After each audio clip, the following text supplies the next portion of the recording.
the oaks stand tall. A warrior lurks, sharp tools he horns. Steel in his claws, vengeance in his gaze. The EDC Squirrel prowls, chaos ablaze. Blades glint, moonlit and cold. Time and grip, stories untold. Protect your nuts, the cry he screams. Pocket knives fuel his twisted dreams. Steel and fury, sharp and clean. The EDC Squirrel reigns supreme.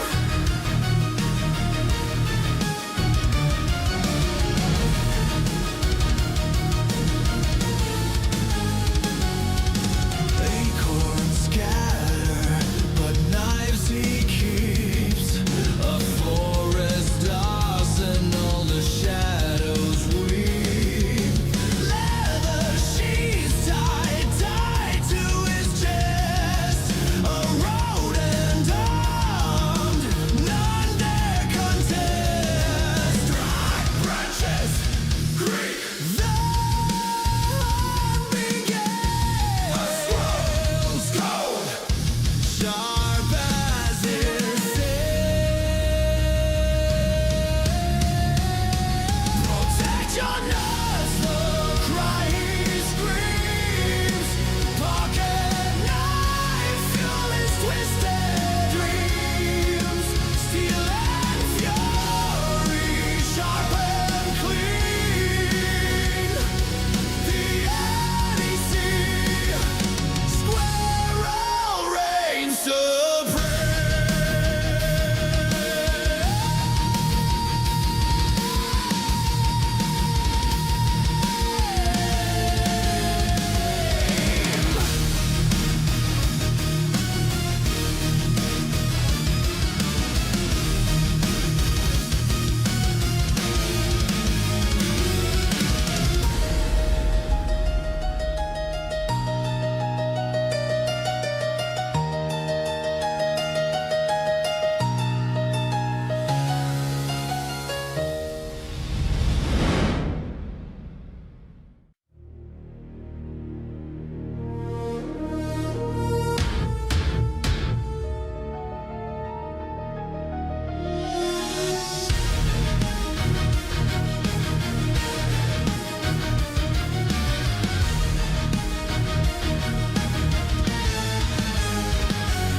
In the shadowed glen, where the oaks stand tall, a warrior lurks, sharp tools he horns.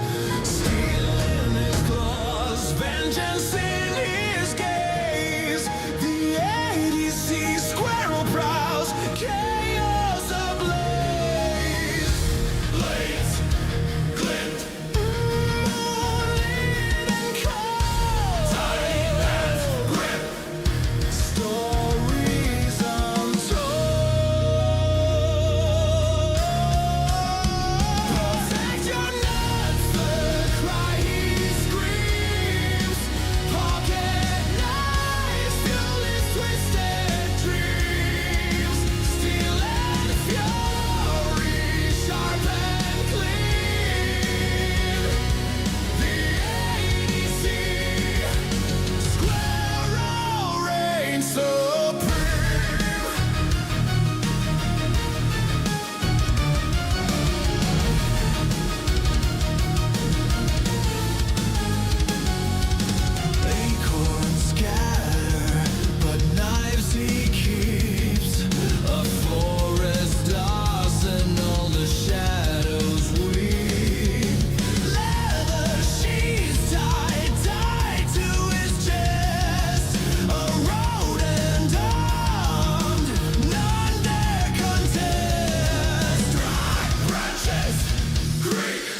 I have the mic working? Yep, mic is working. How's everybody doing today? It's Saturday, the 31st of January. February coming down tomorrow. Another month gone. This is moving fast. Everything, the older you get, the quicker these days just keep going by. I can't believe it's already a month into 2026. I'm barely getting used to the fact that I'm writing 2026 down, unlike anything, much less, getting it in my brain that it's another year. But hey, Terry, hey, Groundhog, how you doing? Glad you guys can make it. So there's still been plenty of delays due to the weather. It's been pretty much one of the worst. I don't want to say it's one of the worst, but I guess the more surprising blizzards to sort of just hit. I don't understand how people weren't like totally prepared for this, but I figured one was coming along sooner or later, as like at least where I'm at, last few years have been pretty tame for the winter. So I was half expecting something bad to hit eventually, and it finally did. But yeah, still experiencing a ton of delays in terms of the USPS and pretty much any other delivery service. I did get a few things in though, so I'm glad that I was able to get some stuff done. In fact, I know I haven't put out a new video for a while, since the start of the year, but like I said, I've been recuperating from recuperating my finances over the holidays and everything like that. And also because of the weather, things coming in really slow. But now finally got some stuff in. I'm going to be working on more videos. I'm going to be doing a lot of editing later today. I don't know if I'll even be able to do it later today though, but at least a lot of editing tomorrow. And I'm hoping to have a few new videos out this upcoming week. So that's exciting to work on. I'm going to sip some coffee here real quick. Oh God. I woke up late. I really needed that. I needed the coffee. Okay, so like I always do, we've got a few things in today, or in this week. Not a ton, but like I said, with the delays, I'm glad I was able to get some stuff in. I'm still actually waiting on like 3 or 4 boxes, although to be quite honest, I don't know if at least one of those is not mine, if not 2 of those, but still waiting on some deliveries. Hopefully they'll be in by next Saturday.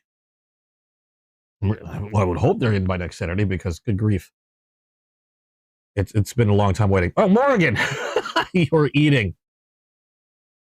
Well, I hope you had a good, I don't know what lunch at this point for you, I would guess.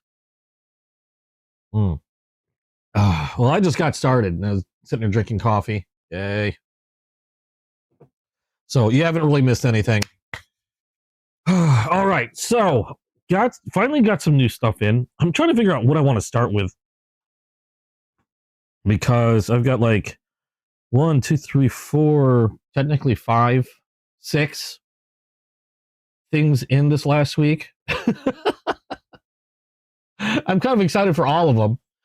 And another thing, chat it's doing that weird thing again. I'm not getting chat through the YouTube studio, so I'm having to view chat another way. YouTube is being weird again, so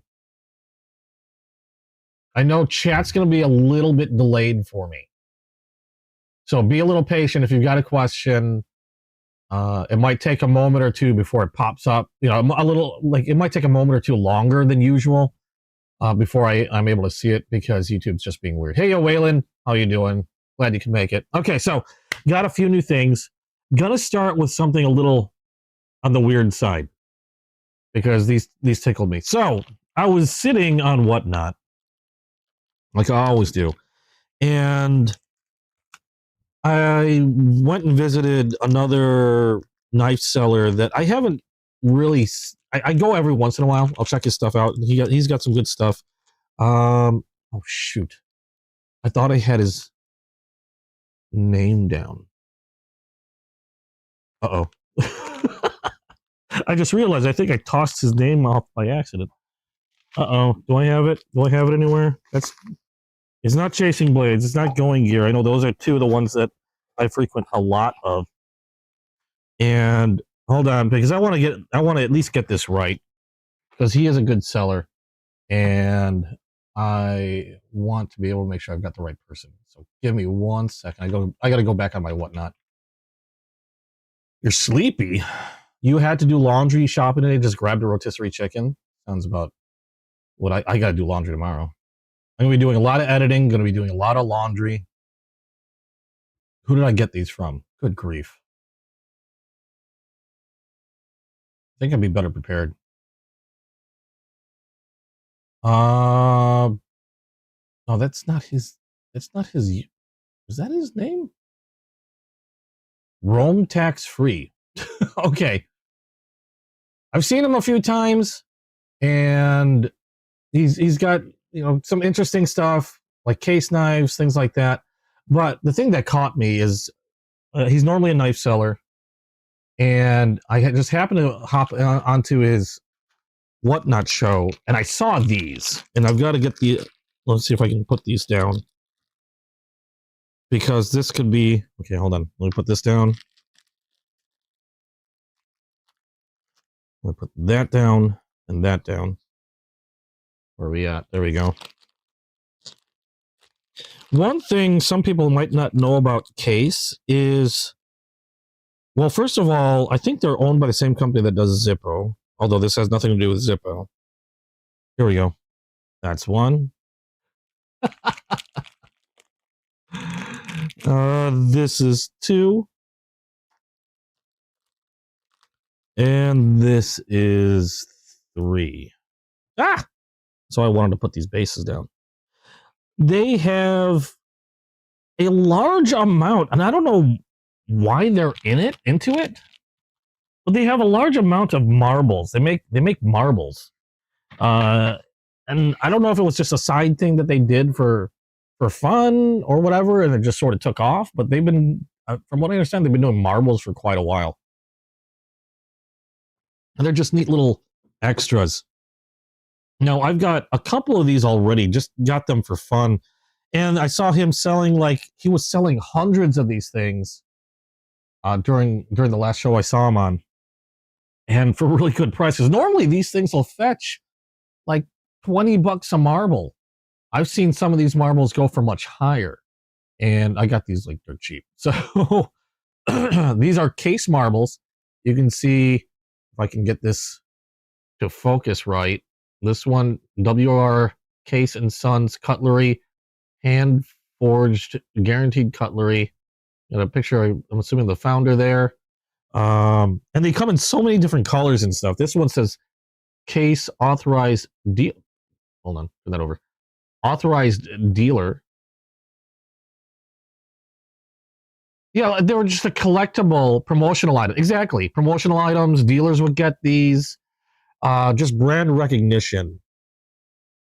And I'm sure they've come out with other stuff that, they use for brand recognition. But the marbles seem to be one of the more collectible promotional items that I've seen. And people will pay quite a bit. Obviously, depending on the marble. I'm not a marble collector. I just got a handful just for fun. But depending on the pattern, the type of marble, they come in different size. I never played marbles. I just remember hearing something about like shooters and large, small, whatever. I don't know all the technical terms of marbles. But yeah, production was limited. And think about it. They're just a great collectible for people that like to collect. They're small if you can keep them from flying around everywhere. I've got like some solid colors, but when he was selling marbles, he had a couple hundred. He had like a bag of 100, and he had a couple of those bags, and he was just going over, and as he'd open one up, he'd run them at $1, unless it was like a really rare one that he just happened to open up. But yeah, I've seen them go for anywhere from a few bucks all the way up to I can't remember what the highest was. I know it was at least $30. I don't think any of these were, but just super neat little marbles. Really cool coloring on a lot of these. Obviously, the way they are, unless you're getting like a solid color or something like that, a lot of these, you know, are going to be very, very unique. But I just thought that was really cool. I got these again from ROME Tax Free, all one word. Again, he's a whatnot seller, sells a lot of knives, and I just thought it was a really cool thing. Apparently, he'll do a marble show. I didn't realize it, but apparently he'll do a marble show every once in a while. He's got another marble show on the 12th of February. Now that I'm looking. So if you're into collecting marbles, again, not something I normally collect, but I just thought they were really cool. And I made the mistake of forgetting where I put the little plastic bag. Where did I put that thing? There it is. I was a little worried because I didn't know what I was going to do with these. I was going to include these in some type of case display. I just thought it'd be a neat thing to add on there. And I was going to look for some other promotion. Like I've got a hat, you know, they got promotional clothing, things like that. I just thought they were really neat. I even have a hat pin. I don't think did I ever show you guys my hat? Let me see if I can find it. I don't remember if I have it here in the bedroom. There it is. Oh, there went my wallet. Put that away. Like I got this from Chasing Blades. Was this hat, case hat. I wear this quite a bit. And I forgot who I got the case. This is a case squirrel pin. It's a hat pin. I can't remember who I got that from though. I wish I did because I had this a while ago. And I just thought it was really neat. They have different animals. Of course, I had to pick up the squirrel. Like I'm going to let that one go. But just really, really cool little promotional items. Not normally something I'll grab, but on a whim, sometimes you can't help yourself. You got to get something. All right, so now on to the actual knives. We've got a few things. Now we're going to stick with case for a moment. This one, the squirrel. The squirrel's cute. It is. They have a lot of cute stuff. I wish they'd do more. I feel like the squirrel's discriminated against. I mean, they have a few squirrel items, but they have like these trapper knives that have a lot of game that I forgot what they call it. There's this one trapper knife made out of bone. It's really nicely etched and colored. It's got a turkey. It's got a deer. I forgot what else, but it's strangely missing a squirrel. And then I refused to buy it until they add a squirrel to it. I was tempted to buy it and just add a squirrel and just, you know, color it in crayon or something, but coffee. I want it. I just want a squirrel on it. I don't have one to show. I wish I did, but really pretty cool knife. Anyway, I do have a few squirrel knives, so at least they came out with a few. This one is going to be from Case. This one's from Chasing Blades. And you can see it's a pretty big leather case. This is a folding hunter. Now, I don't get too many folding hunters, but the ones I do get, as soon as I see one that just looks gorgeous, this one is a 6.5 bone stag. Nice and darkly toasted. I didn't do the toasting. This is how it came. 6.5 bone stag.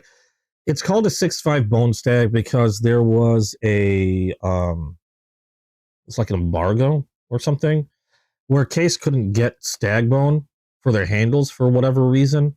So they took bone handles that they used for their other knives, and they would mark, etch, jig, and toast them to resemble stag. So that's what the 6.5 bone stag stands for. And a lot of times they'll tend to vary in look. Sometimes they look really light.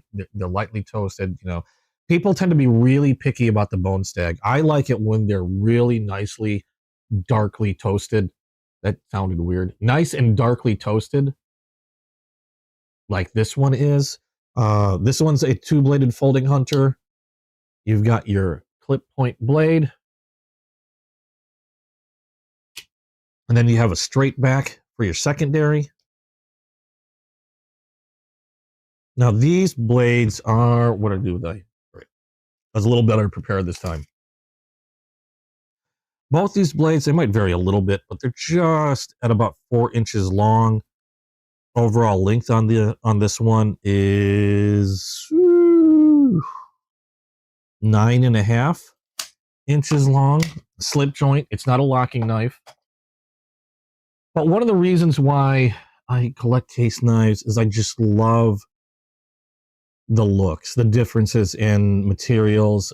I mean, like I have one in wood. I have a rosewood one, which I thought was absolutely beautiful. I have one done made the year of my birth. I have another one that's a single blade, also made out of wood, but it's black curly oak. I think I showed that last week. I just think they're utterly stunning knives, regardless of whether they're the same type of knife or not. Case knives are one of those collectibles or collectible knives that I like to collect primarily for aesthetic reasons. Yes, I collect them for also use, but aesthetics plays a large part in it, and I think they're just absolutely gorgeous. But yeah, nice and darkly toasted. Very functional. 2-blade folding hunter. Comes in a leather case. You got your belt loop there. Nice and thick leather, just like the other ones. Just a really awesome knife. Again, this is from Chasing Blades. Oh, and you know what I forgot to add? Hopefully I can grab it. I don't know if I can. Let me see if this works.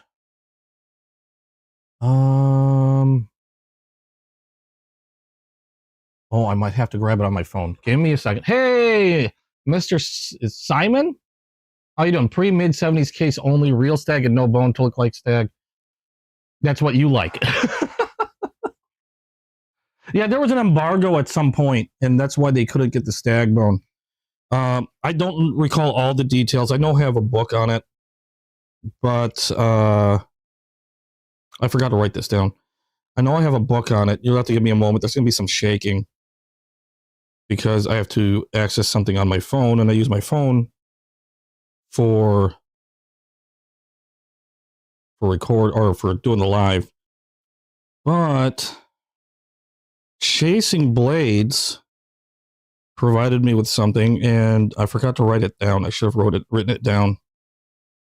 They do have a website, chasingblades.com, and I don't know if there's a space in this or not.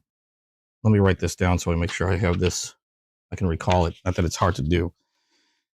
But they were kind enough they wanted to create a coupon code for me that you can use on their website. And the coupon code is EDC Squirrel. I don't know if capitalization matters, but EDC S, the EDC space Squirrel with the EDC and S being capitalized.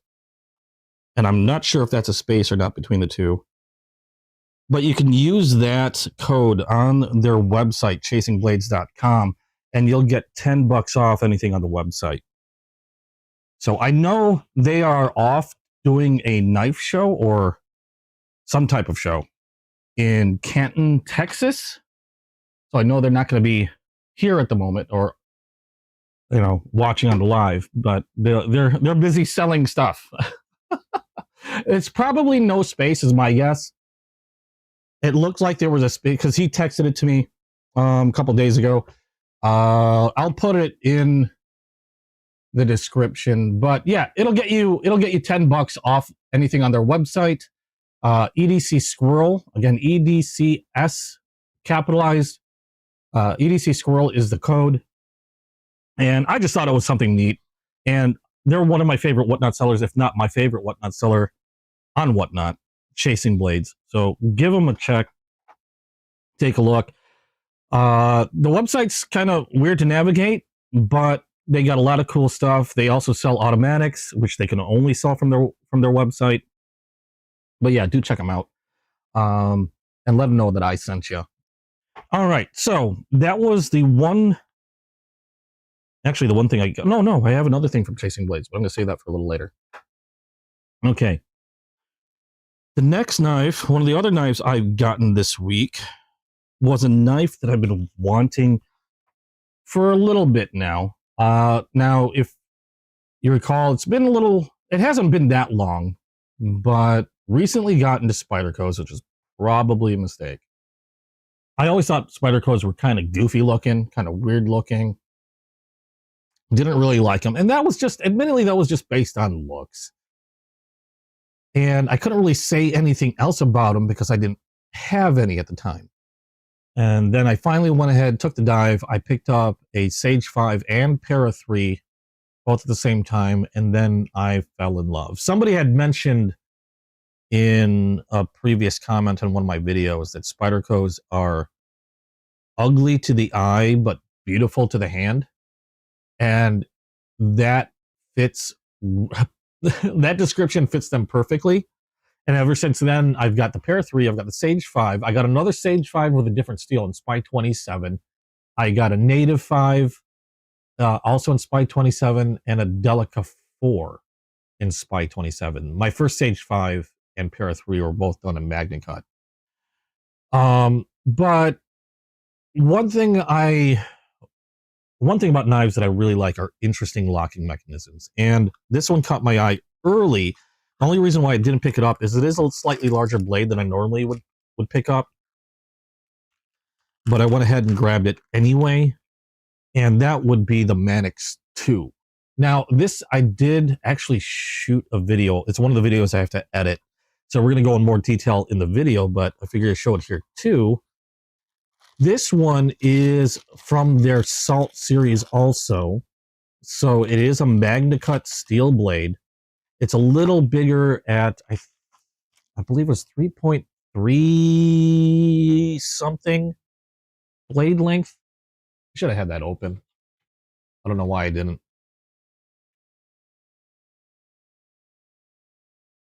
I don't know. I don't have any Protect. Spyderco, I am pretty impressed with. I've been liking every Spyderco that I've had so far. I'm tempted to get, what is it?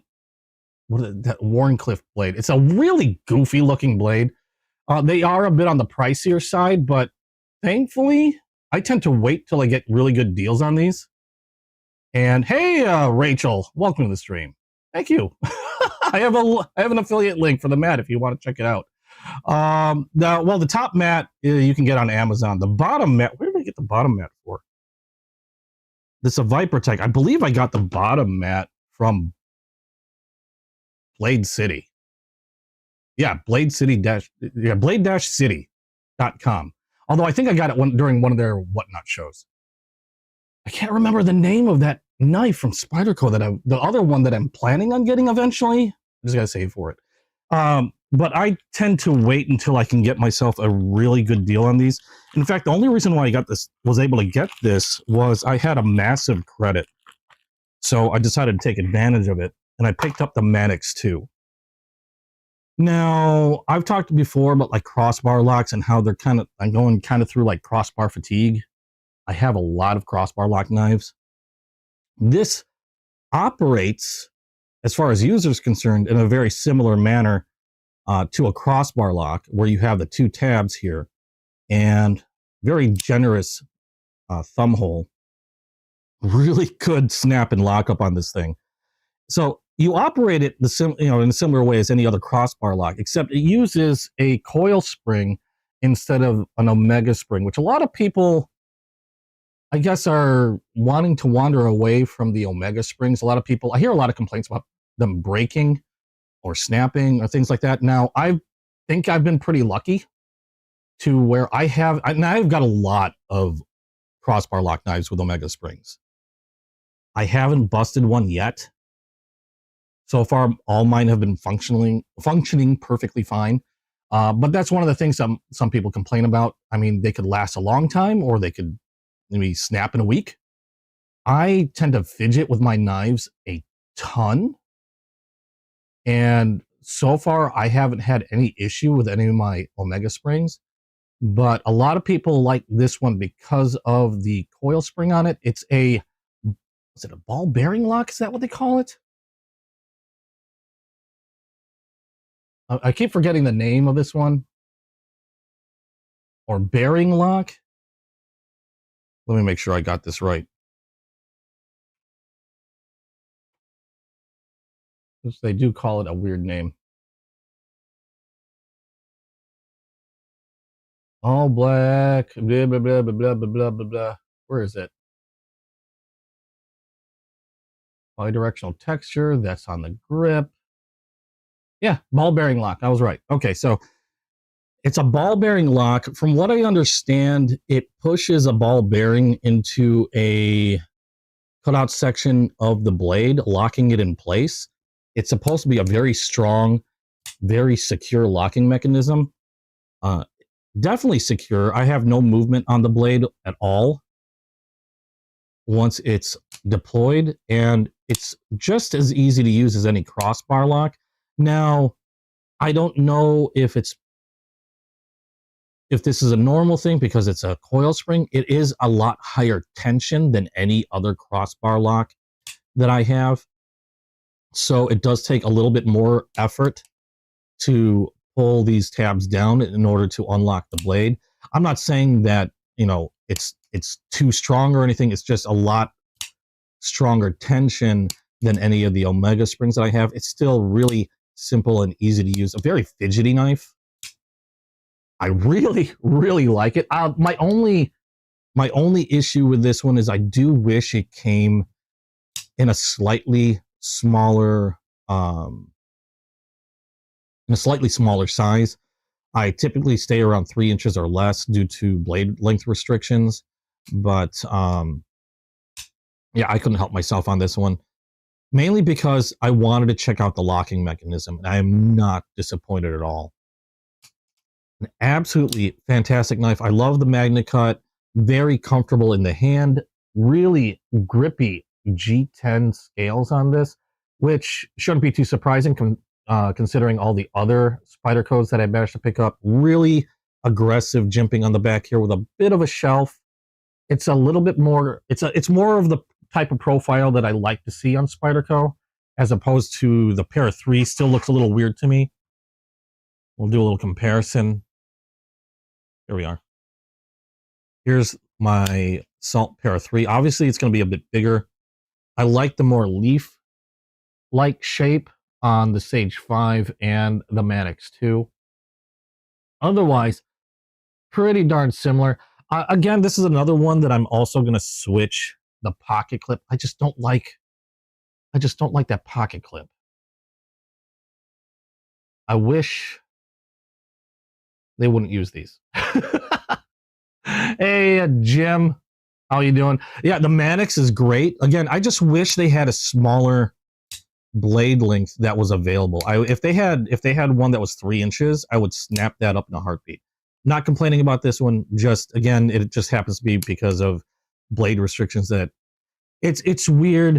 A lot of places don't really care. You know, you can step across the street, and next thing you know, you got to deal with entirely different laws. Like, for example, if I were to just drive into Chicago, they've got a restriction that says brings that blade length to 2.5 inches.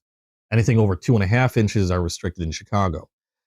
So yeah, like I said, you cross the street, next thing you know, you could technically be asking for an extra. Well, if you're doing something bad already, but you could run into problems. I'm just going to say that you could possibly run into problems. But yeah, if they had a small, that's why I waited so long, is I was kind of hoping I'd find, or they had a smaller blade length, but they all appear to be, you know, the Manix 2 is all just one size. But still, had to nab it. Really cool locking system, because I like the way it operates. I actually like the stronger spring tension on this one. Like, for example, the Bel Air, which is probably one of my favorite Kershaw knives, if not my favorite Kershaw knife. I do like the crossbar lock on that one, but it's probably the lightest tension out of all the crossbar locks I have. And I really like this stronger one. It just feels, I'm not saying it's any more or any less, or like the Bel Air's any less, but it just feels like the lockup is stronger. Just feels that way. I can't really vouch for what technically is better. Everybody likes to say there's a stronger. I've just heard a lot from a lot of people that it's a very strong locking mechanism. I don't go too much into a whole lot of technical stuff. Like, it's not like I have ways of testing weights and things like that, but it feels nice and solid. The lockup feels nice and solid. This blade is smooth, super smooth, and razor sharp. I already did a cutting test on this when I was recording a video. And where's my paper? I'd torn a lot of paper prior to this, and shuffling things around, I might have accidentally got rid of it. Okay, there we are. Now, out of the box, I did a cut test before on magazine paper, and just like every other Spyderco, it has been absolutely, that almost went in my coffee. Absolutely superb. Oop, until I do that. That's more me, though.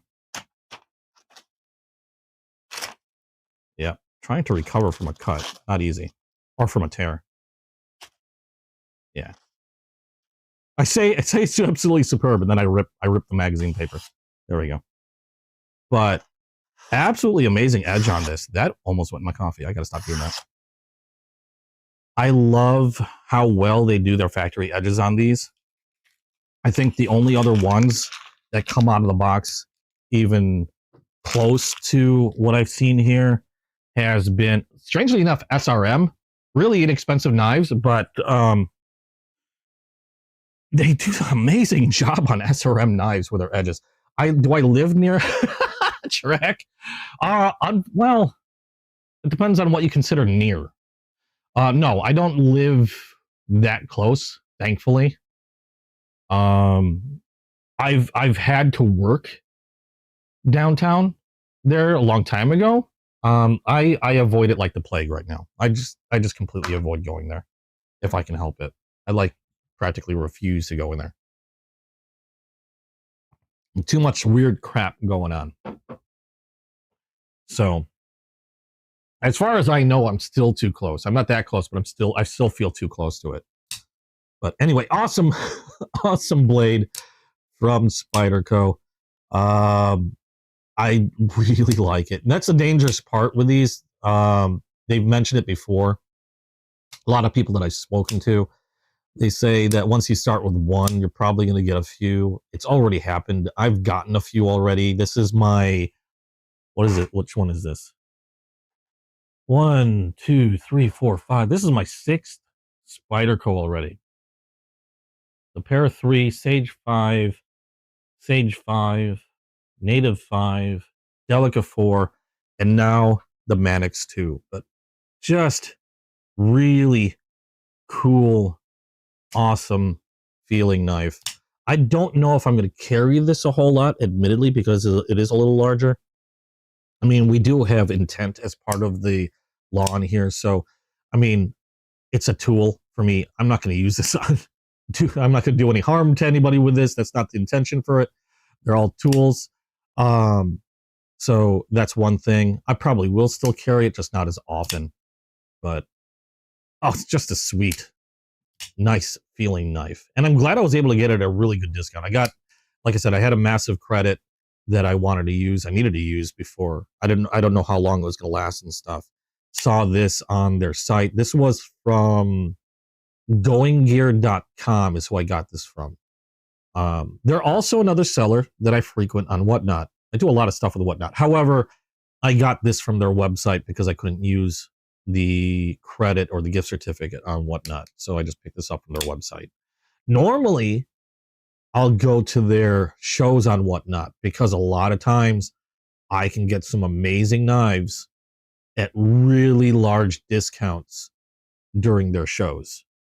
In fact, hopefully by next week, I'll probably have the most expensive knife I've ever purchased, which for a lot of people might not be not be anything.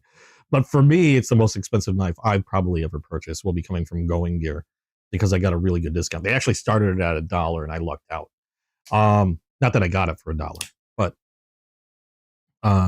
yeah, Going Gear on Whatnot. check them out if you're on Whatnot, or just check out their website, goinggear.com. And again, if you want a really good deal, check out their shows on Whatnot. But yeah, that's who I got this one from, and really happy with it. And yes, I know I fidget a lot. You grew up around Westmont? Oh, no kidding. I'm not. Where's Westmont in relation to me? I can't remember. I might be confusing it with another place. Nope, brain fried. Can't remember. I know it's not that far. I found out that Neve's Knives is actually lives near my brother. I think my brother lives way north of me. But yeah, okay. So that's the Spyderco. That's my 6th Spyderco now. The Manix 2, just got it in this week, and just really awesome. Oh, matte DLC coating on the blade. Another thing I really like. I'm not a big fan normally of I'm not a big fan of coatings on blades normally, but DLC is like the one that I'm down with. If it's a DLC coating, I'm perfectly fine with it, and that's what they got on this one. I think the Para 3 had the DLC coating. I don't know. I believe the Sage 5. No, the Sage 5 did not. I don't think. Yeah, no, the Sage 5 does not have a DLC coating. There we go. That's the Spyderco Manix 2. I'm just going to go ahead and put this back. I put them back in the box until I put them into my spreadsheet to remember that I have them, because my memory sucks. So that's the 6th Spyderco in my collection now. Yeah, they said that as soon as I got a couple, like a Spyderco or 2, it was just going to keep going. They weren't wrong.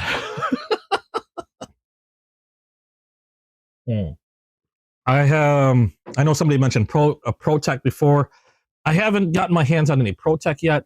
I hope to soon. I just haven't really decided on what. Again, I try to stick within a certain thing, like a certain size and type when I carry, because I do like to use and carry my knives. I still haven't even gotten a Benchmade, and I don't know if I wanna.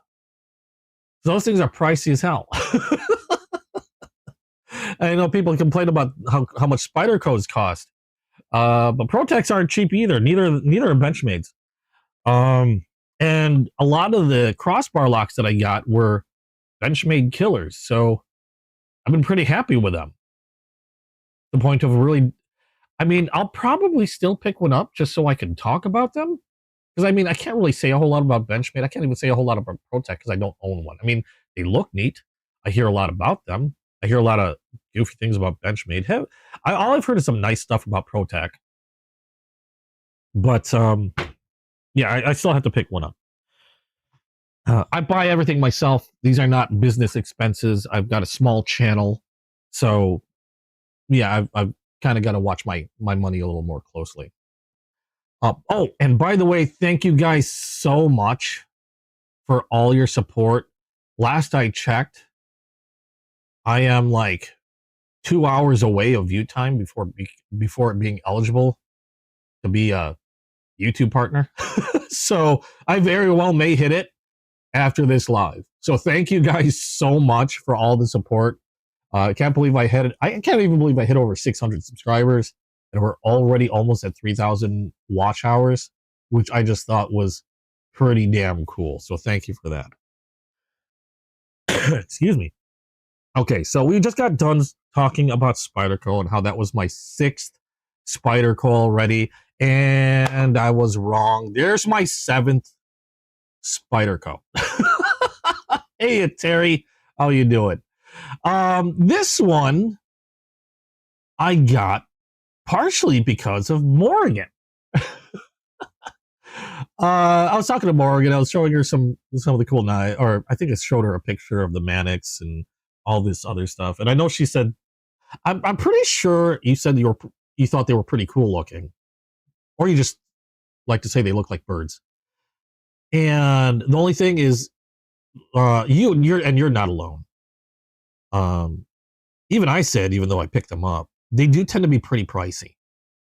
Now I do know they have their bird their budget bird line. And although I haven't picked up a bird one yet, I was looking through their catalog and I saw this one. This one I actually got from Amazon. And I thought I'd give it a look because it was pretty inexpensive. As far as Spyderco goes, it was pretty inexpensive. It was still about $50, but I had a grocery order and some other stuff. I thought I'd just sneak that in there. This one was one that was this was actually recommended to me early on when I was sort of waffling about getting a Spyderco because I was talking about I'm not sure I want to spend that much yet, blah, blah, blah. And this one had been mentioned a few times. This one is also a little bigger than what I normally would carry, but this is called the Tenacious. Now, same type of stuff you get in every Spyderco box. Like I said, again, from Amazon, roughly around just like a hair over $50, like $51, $52. This is the Tenacious. They do come in a ton of different options, first of all. So while this particular one ran, like I said, just over 50, like a hair over $50, they have others that can run close to 100, if not over $100, because they have different steel types for the blade, different scale materials, and things like that. So it's all dependent on what materials you get with the Tenacious. This one I shot towards their low end. I wanted I wanted an inexpensive Spyderco to take a look at, and that's what we have here. This one has black FRN scales, still super grippy. Okay, really grippy FRN scales. The dreaded pocket clip, like usual. Generous thumb hole, your Spidey hole, and the interesting bit is this one has 8CR13 MOV steel, which is kind of, I mean, if you're going to go about as budget as you can go with a knife steel, or at least a stainless steel knife. 8CR13 MOV is used on a lot of budget knives. I see them in a lot of knives that a lot of people consider or call what is it? Gas station knives. Your $10, $12, $15 knife. A lot of them use 8CR13 MOV steel. Now, while it's on probably one of the lower ends of budget knife steels, it's still a knife steel that's been in use for a very, very long time. While it might not have the greatest edge retention, they're very easy to resharpen, or rehone. You can get a pretty keen edge on these. They're stainless, so they do have a bit of corrosion resistance to them. And they're just really easy to maintain, and they're really inexpensive. Now, the question comes to mind, though, is, like I said, 18CR13 MOV steel can be found on a lot of really, really inexpensive knives. So why get one that runs about $50, especially when a lot of times you can get knives for even less than $50 with, in my opinion, at least in terms of, again, just the steel, because there's other factors too, and we can get into that a little bit.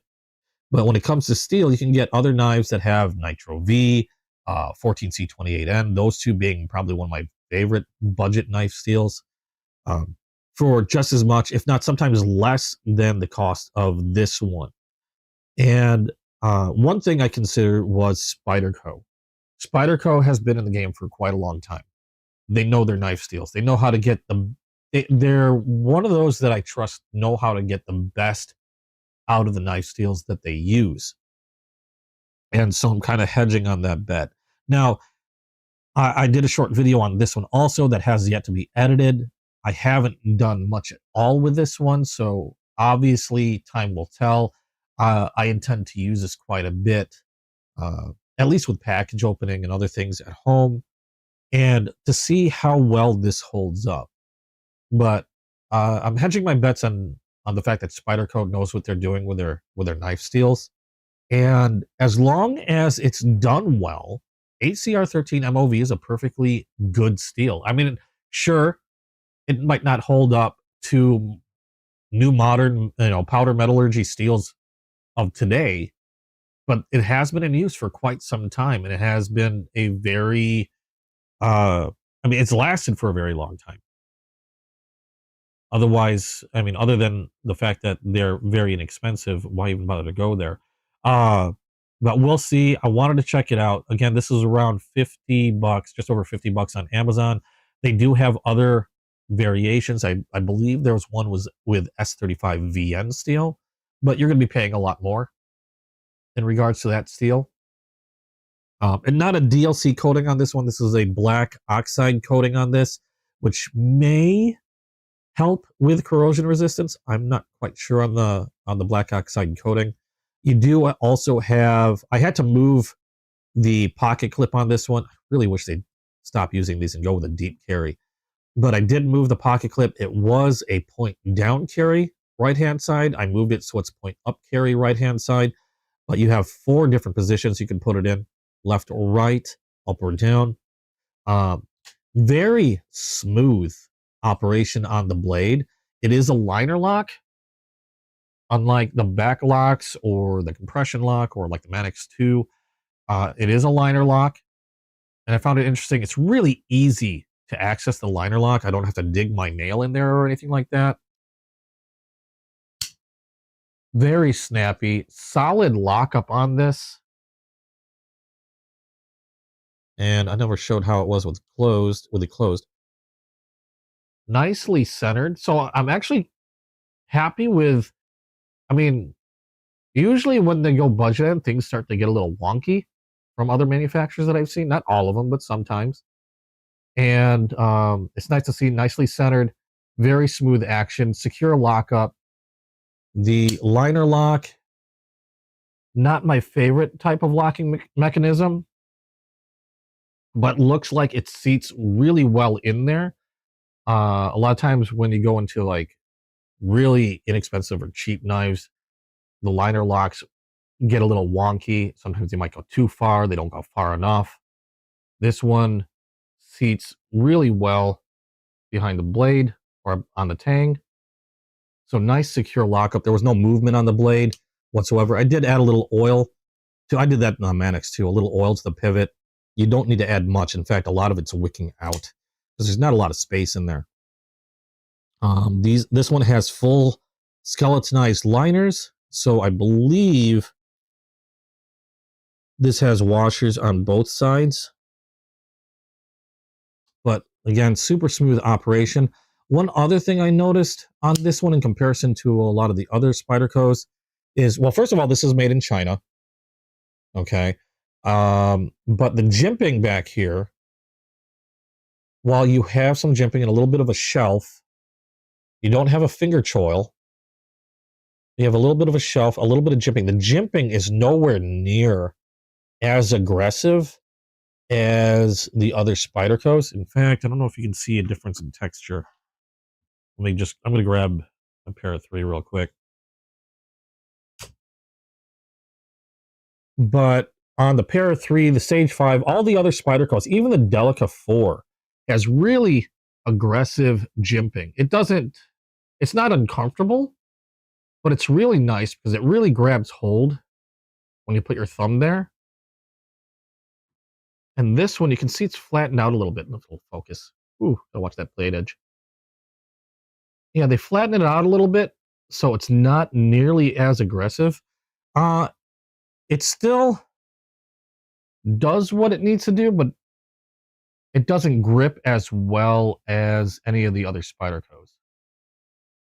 So that was interesting to see. Even though the texture, actually I have the wrong one to really show the texture on this. They use the same texture that you see on their other FRN scales, like, for example, here's my MagnaCut Sage 5. And no, that's the wrong one. It doesn't use the same texture as that one. Where is it? Here it is. Native 5. I don't know why I bothered opening it. I'm going to end up cutting myself. There we go. You can see the texture pattern pretty much the same on these two. Really grippy. Both of these are FRN. But super grippy scales. So you're not going to lose any traction on this sucker at all. But I wanted to give one of their inexpensive models a try. Relatively inexpensive models to try. Just to see how well it holds up. Again, a lot of people had recommended this one when I was first looking at them because it was inexpensive and they had so many different types or variations, again, with the blade steel and the scales. I just wanted to go for something that was as low end as I can get without going into like the Spyderco birds or anything like that. And this is what I landed on. And I also wanted to stay with something that was used, like, I didn't want one of their tiny, like their ladybugs, because they have very small ones that are also lesser expensive. But I wanted something closer to a full-size knife. And that's why I landed on this. So I'm going to be giving this a good hard use because there's other ones that I want to compare this to other than just other Spydercos that you pay 3 times as much.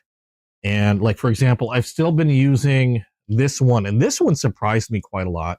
I still haven't done the video on it because I'm still playing around with it. This is the Gonzo. You can get these for like 15 bucks, $17. And I will tell you right now, it's been pretty surprising.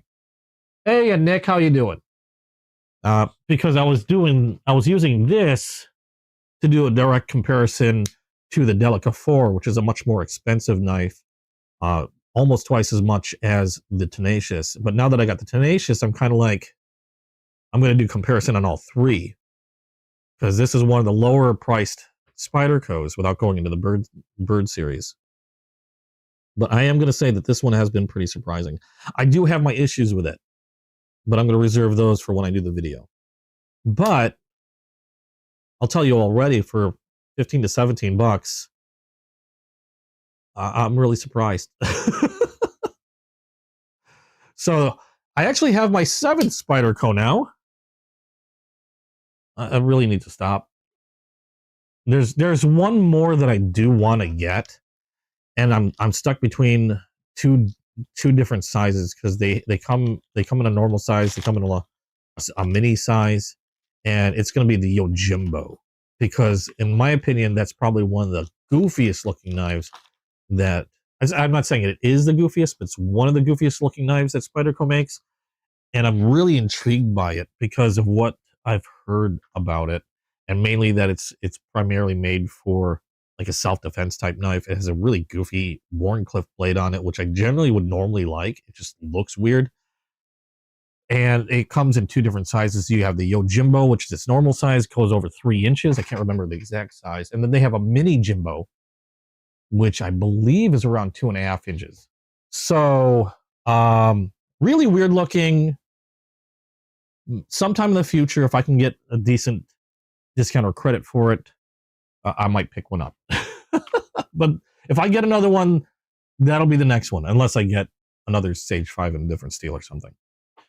So that's okay. Now that is the last Spyderco that I got this week. So no more Spydercos. I'm up at 7. Or at least no more Spydercos for now. You love your Yojimbo? Oh, you like the shape of the handle? Oh, you hate the liner lock, Morgan? Yeah, I'm not the biggest fan of liner locks. I'm used to them because, I mean, I've collected knives for so long, and so many knives come with a liner lock. Or then you have the frame lock, which I like the frame locks better, but they operate the same way. So I'm just used to them, I guess. And it also depends on how well they do the liner lock. I like how they did that one. I like how the Spyderco did that one, because you don't, a lot of times on the really cheap knives, they use a liner lock and they don't provide a cutout for it, and then you have to dig your nail in order to unlock the blade. And I really hate that. Like, I've messed up so many nails with that. Out of context, how you doing? Yeah, they suck for small hands. Spyderco did it well by doing that really large cutout, so it's very easy to just use your thumb to unlock the blade on that. And there's other manufacturers that did a really good job, but I hate it. Like Civivi is probably, and I like Civivi, but a lot of their liner lock knives, they don't have much of a cutout, so I'm like having to dig my nail in there to press the lock down. And that's the one thing I don't like, is if they don't provide enough of a cutout for liner locks and frame locks, although frame locks tend to be easier to manipulate than a liner lock. I do have one more. Hey, a mic dropped. How you doing? You recently got a stovepipe. You really, not sure if I'd like it, but you do. That's the one thing with Spyderco's. I wasn't sure if I was going to like them, and then there you go. I like them. Okay, the last new one I got this week that I'm going to show you. This one is from Kershaw. This one was also from Chasing Blades. And don't forget, if you go to Chasing Blades website, chasingblades.com, they did provide me with a code. I'm not sponsored in any way or anything like that, but they were kind enough to provide me a code to provide to you guys if you want $10 off anything on their website. It's EDC Squirrel with the EDC and S capitalized. I don't know if there's a space or not between EDC Squirrel. There may be a space, there may not be a space. Probably isn't a space, but if you do get something, let me know. Check it out. Try it with a space, try it without a space. See if it works for you. But this one I got from Chasing Blades. This one is from Kershaw. I don't get too many from Kershaw because I used to have a lot of Kershaw when I first started collecting knives. Then they got kind of weird. Like I felt like they were kind of, they became kind of like cheap. I'm being honest here. And then I strayed away from them, and then I started hearing a lot about the Bel Air. So I picked up the Bel Air, and then, oh my God, I fell in love with it. The Bel Air is still one of my favorite knives in my collection. And I believe the Bel Air, and I think the Iridiums as well, but I think the Bel Air came before the Iridiums. I could be wrong. The way I see it, I believe the Bel Air was one of the things that sort of really brought them even farther into the limelight. They've always had like the leaks were very popular, but they're kind of goofy looking. And if you're wondering what I'm talking about this. This is the Bel Air. It's a really awesome knife, Magna Cut steel. My favorite steel currently for knife blades. I just like all the properties of Magna Cut. But awesome knife. That I actually got two of these things. But other than the Bel Air and the Iridium, which is basically a miniature version of the Bel Air with a different knife steel, I wasn't really interested in anything else until I learned of these. And this is one of their launch series. This one is an automatic. Now, it's not the biggest knife because, again, this one, I wanted to stay within 3 inches or less because of the blade restrictions in my state. This one is called the Kershaw Launch 20. And it is an automatic knife. If you look here, we've got a deep carry pocket clip. Pretty nicely done. My only qualm about this pocket clip is I wish they did a little bend at the end. This one just sort of abruptly ends as it turns upward. Not the biggest fan of that. I like it when they turn down a little bit, smooth out. But we'll see once I start carrying this. It's not an integral knife. This is part of the scales there. You can see the division line right there as they come together. Lanyard hole, reversible pocket clip, which was kind of surprised to see. And it's an aluminum scale that they did with a clear anodization. So it's not a colored anode, it's done in clear so you can see the aluminum, and a carbon fiber insert on each side. Now, I did say this is an automatic. You'll see there's no other mechanism you can pull the blade out. You have a singular button here that you press, And this thing's got a kick. This thing, if you're not holding onto that, if you're not holding well onto that handle, onto the scales, that thing will, it just feels like it's going to flip out of your hand. So you got to have a really good grip on that one. It opens up to a lock position. Nice and solid lockup on this. Got some jimping on the back. It's a reverse Tonto profile on this, which I do like. Reminds me of the Bel Air. Kind of like a sheep's foot, really. Got some nice aggressive jimping on the back of the blade to get a really good grip on there. And it's a pretty neutral handle, so it's very easy to use in different grips. And again, like I said, nice secure lockup with no movement. And then to close the blade, because you can't really have one of these sort of like automatic two-way because yipes. But to close the blade, simply press down on the button again and fold the blade over. Kind of like my other one from Cobra Tech, the hidden release trapper. I remembered the name this time. Good grief. Let me grab it as soon as I get over there. Is that it? Nope, that's not it. Is that it? That's it. Kind of like my hidden release trapper. I'm really starting to like these types of automatics. I do have out the front automatics, not too many of them. Like this. I don't know where my other ones are. I had them somewhere. I don't know where I put them. Oh, they're in a different case. Okay, but I do have some out the front automatics like this one. This one's from Tecto. But the one thing, while they're really cool, and you do get two-way,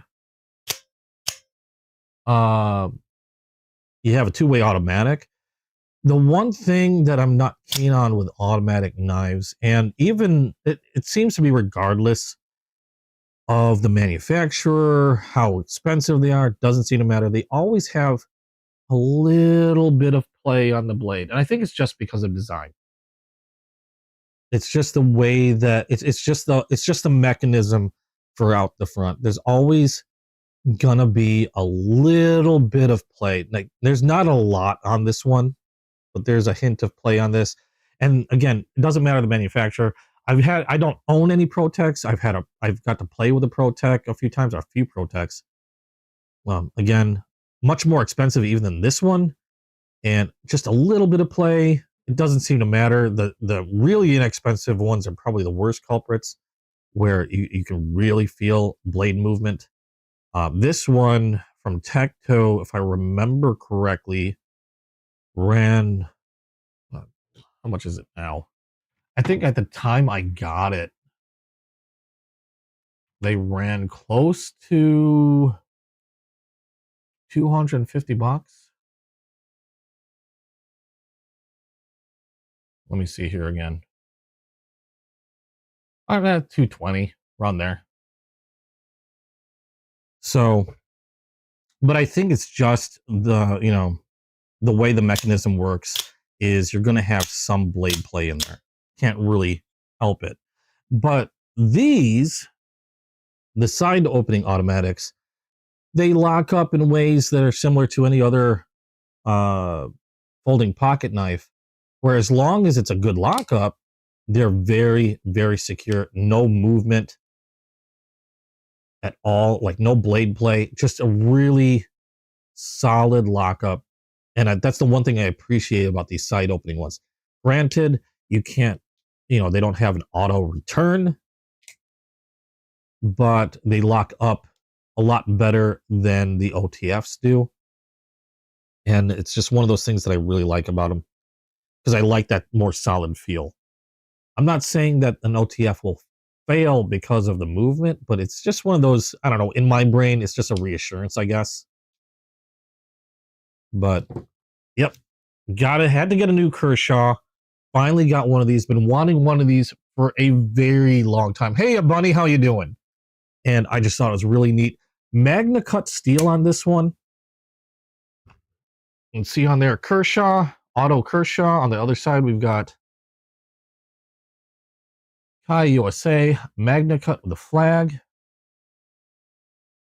Yeah, and ZTs, ZTs are essentially zero tolerance, is what ZT stands for, and ZTs are essentially like Kershaw's ultra premium line. If you really want to spend a lot on a good knife, you go ZT. I don't have any ZTs because they tend to be really pricey. I'd love to get my hands on one, but I haven't really been shopping around on those.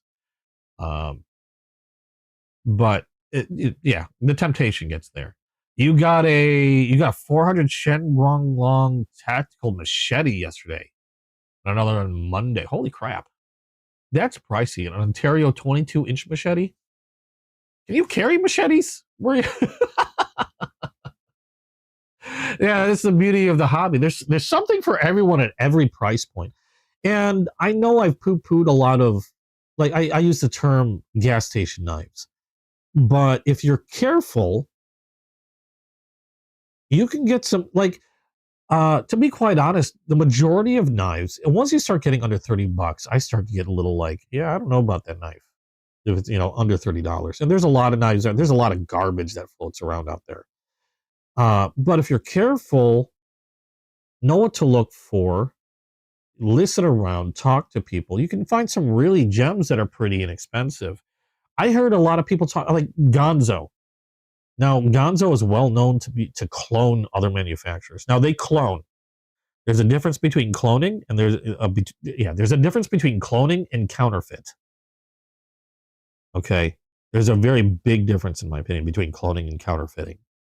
Gonzo is a well-known manufacturer that clones a lot of other manufacturers. Like I showed before, this one is pretty much a direct clone for the Delica 4 from Spyderco. But they make no they make no deception in the fact that it's a Delica 4 clone. They're not using anything to remotely try and deceive you into saying or showing you that this is a Delica. It's not. They have their own branding. They have their own naming convention. They make enough changes. They don't even use the same materials. So they're not trying to deceive you in any way, other than it's just a clone of the Delica 4. And I haven't come out with a video of this yet because I've been using this a lot. I've been using this and the Delica 4 a lot for, strictly to compare the two. And these you can get for under $20. And while I do have my qualms about it, I have to admit I'm pretty surprised by it. It works surprisingly well for what it is. I do have issues with it. I'm not going to lie. There's goofy things about it that I don't really like. But at the same time, if you weigh the cost in it, does it matter when it's like under $20? And there's other manufacturers that I like. Like for example, Opinel. I think they make, it's a love-hate thing. A lot of people love-hate Opinel. I happen to like Opinel, and they are very inexpensive, like around $15-16 also. And various others. Higanakami's, if you can get them on sale, you can get them for like $15, but normally they're typically around like $30, and that's a Japanese style traditional knife, things like that. So if you're careful, you can get a pretty inexpensive knife, but do be careful because there is a lot of garbage float. I'll show you right now. Morgan might be getting one of these. I like throwing these at Morgan because I know she'll probably throw them at walls and doesn't care if they get destroyed. One manufacturer you want to be careful of, and they might get angry at me for saying this, but hey, you know what? It is what it is. Like Elite Edge, Right Edge tends to be really inexpensively made stuff. This one is, I don't even know what this is. I had this for a while. This was like a freebie given to me. It's just super knife. And I mean, it works. This is the type of knife that I would carry in my bug out bag. Okay. I'd carry a few of these this is the type of knife that I would put in my bag, and if I ran into somebody that's like, I need a knife, you know, whatever, emergency, here you go. Because I wouldn't care if I never saw this again. But yeah, buy what you want. But there's a reason why I say be careful with a lot of the cheap knives and lesser expensive knives. And it's not because it's not because I think they're ugly or this or that. It's because of safety. When you start going to really inexpensive knives, that's when you start getting into like janky workmanship, quality control, things like that. And last thing I'd want to do is have to rely on a knife that's not going to perform. Now, sure, anything can fail at any price point, but I'm going to trust something like this much more than I'm going to trust like a knife I got for 12 bucks. Okay, where it's questionable. Like that knife that I showed you right there. I don't think it was even a $10 knife. Pretty sure I got that for like $1. But I'm gonna, when it comes down to it, I'm gonna, if I need to rely on something, I'm gonna rely on something like this, something like the Spyderco's, because I know I have a better trust that they're not going to fail me when I need it most. And not to mention the fact that a lot of times if you're in a dire situation and you've got a knife that you can't, I mean, it could be dangerous for you if it breaks at the wrong time, snaps at the wrong time, the lock fails, things like that.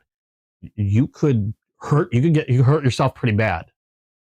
And that's my main reason for saying be careful with those really cheap knives, because if something happens, you can lose a finger.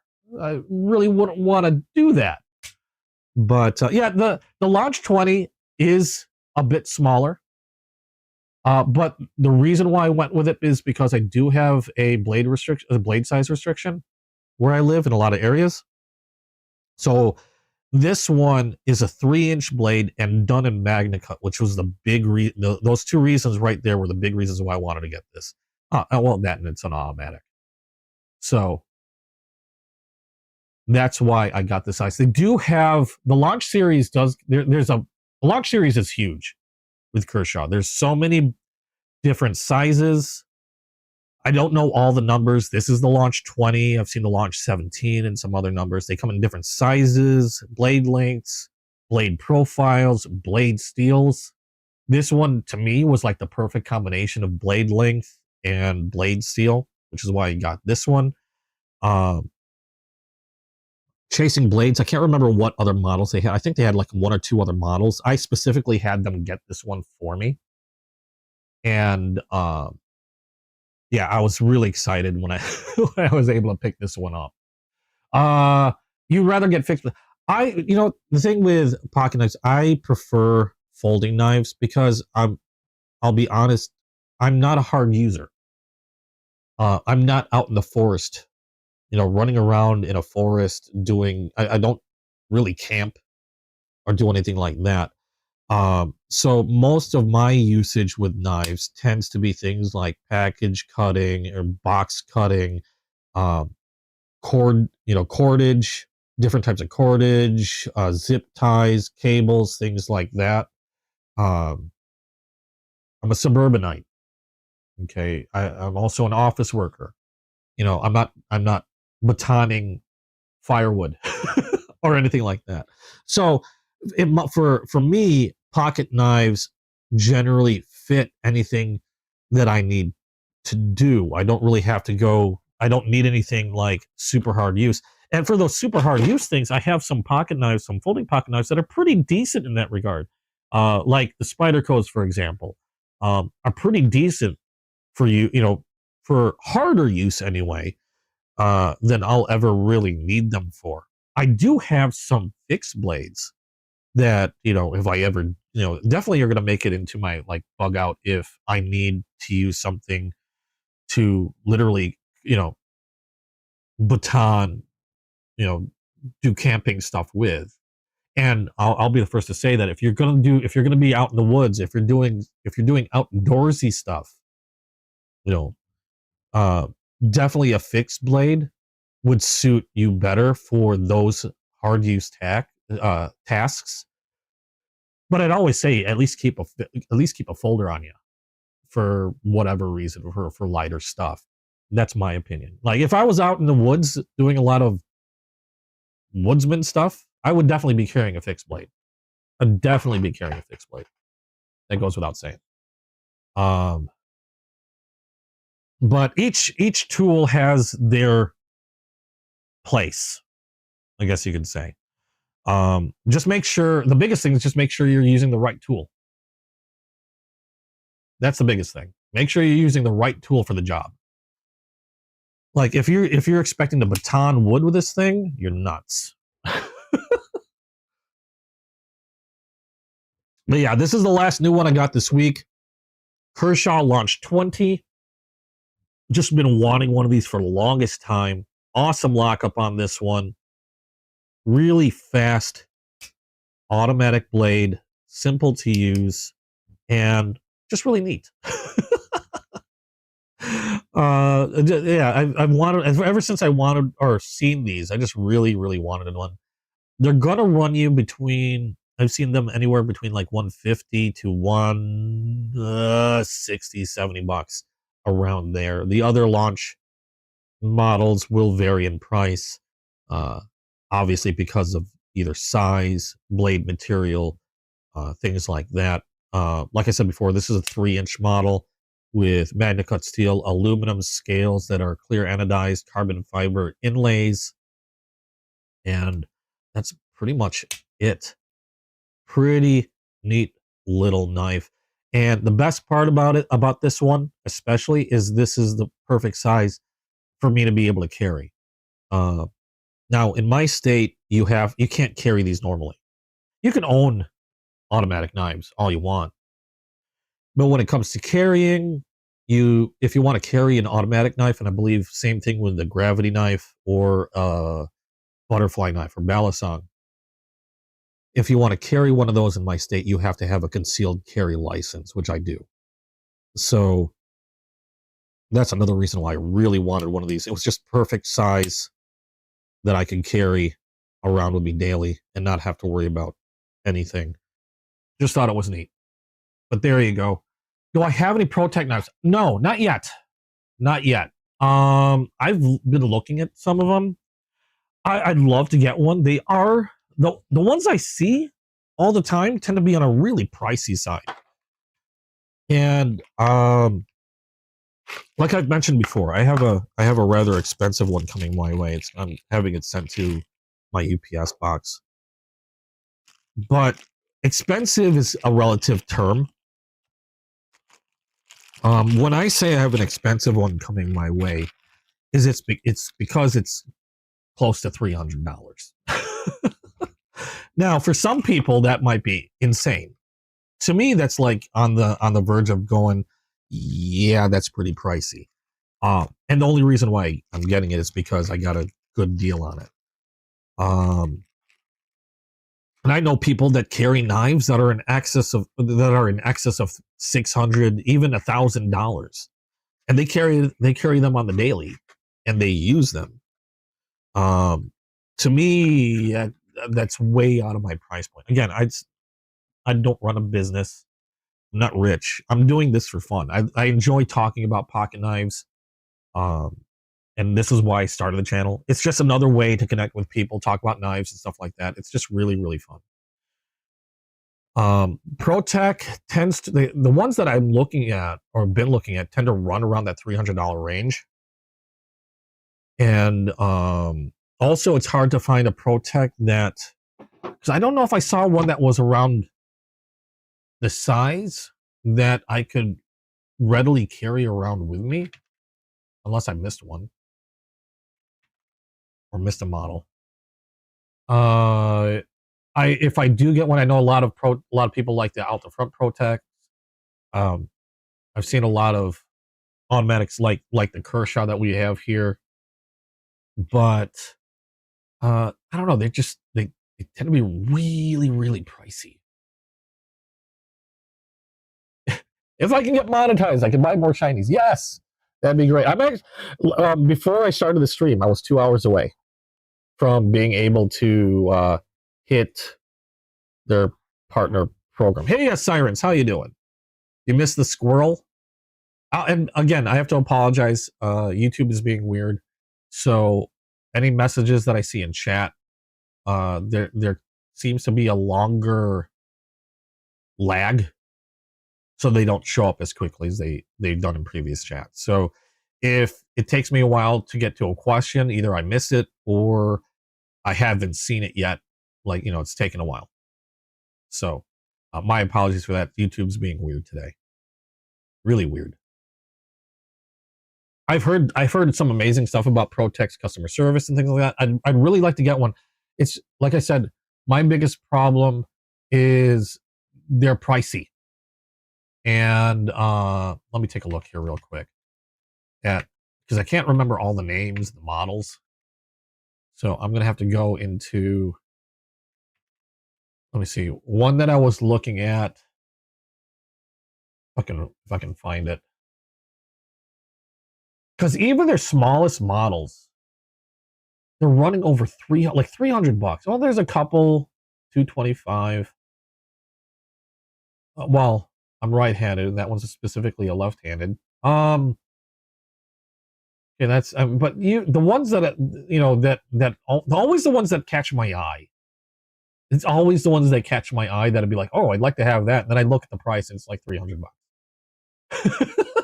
And I'm like, oh crap. Like the Godson, $375. Oh my God, the Bob Trezula, $865. Custom Runt is $450. The funny thing is that'd be closer to my 1.94 inches. That's actually a little smaller than I'd like. Their 154 CM Custom Duke is $675. Now I do see a few that are $250. Oh wow, okay, that one, it's a Godson Auto, 154 CM, $165. See, and the other thing is, weighing materials. That I'm not saying that I can't really say much about ProTech. I don't have one. I hear a lot of good things about it. But when I'm looking at a knife that's like $300 and I see that it's a 154 CM, which is a decent steel, okay, but I see it's $300 for 154M steel blade, even though that it's automatic, okay, I got this for 160. ProTech's 154 CM auto is 300. It's twice as much as the Kershaw Launch 20. And I can't even carry the ProTech because now, while I've carried knives that are a little over three inches long, because you get a little gray area there. That one's like 4 inches long. So I'm just looking at that one particular example, and that's $300, and I wouldn't be able to really carry that because that's obviously that would be obviously too long. So I weigh things like that, and I have to decide whether it's really worth it for me. Now they do have tons of models and they do have so many different materials. But even if I were to, like, the closest one that I can immediately see,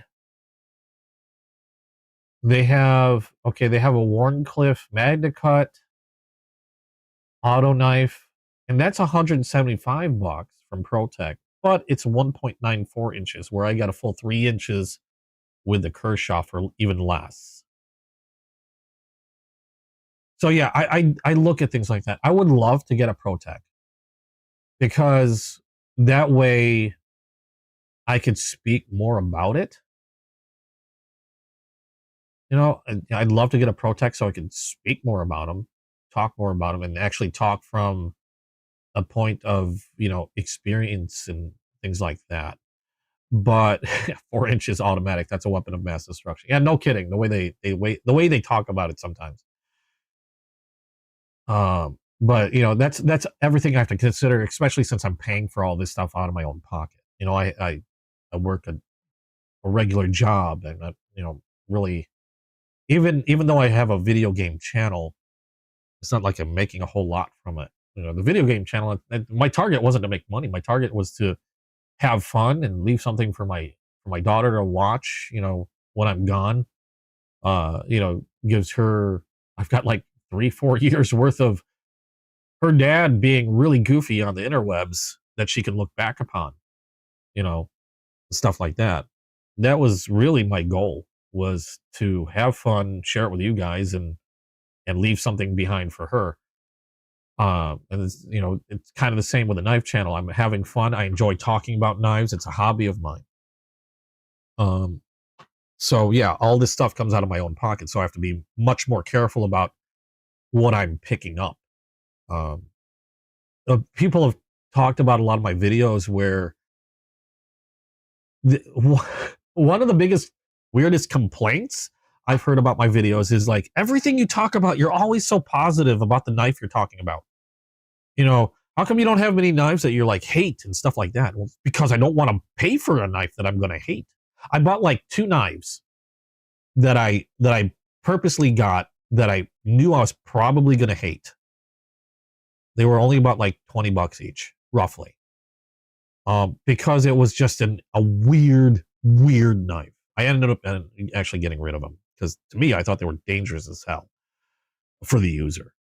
But, you know, since I'm spending my money for this stuff, I'm gonna want to get something for my collection that I like, or at least I'm gonna try to get something that I like. Morgan thought they were awesome. I thought they were like, oh my god, like I had to wear cut gloves because I thought they were more dangerous to the user than anything else. Like I wore actual cut gloves in order just to open these things up. I don't have them in my collection any longer. I actually sold them.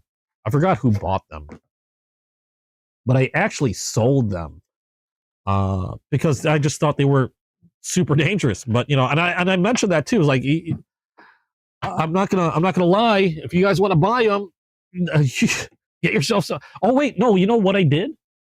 I actually included a set of cut gloves to whoever bought them because I was worried. You know, thought they were dangerous.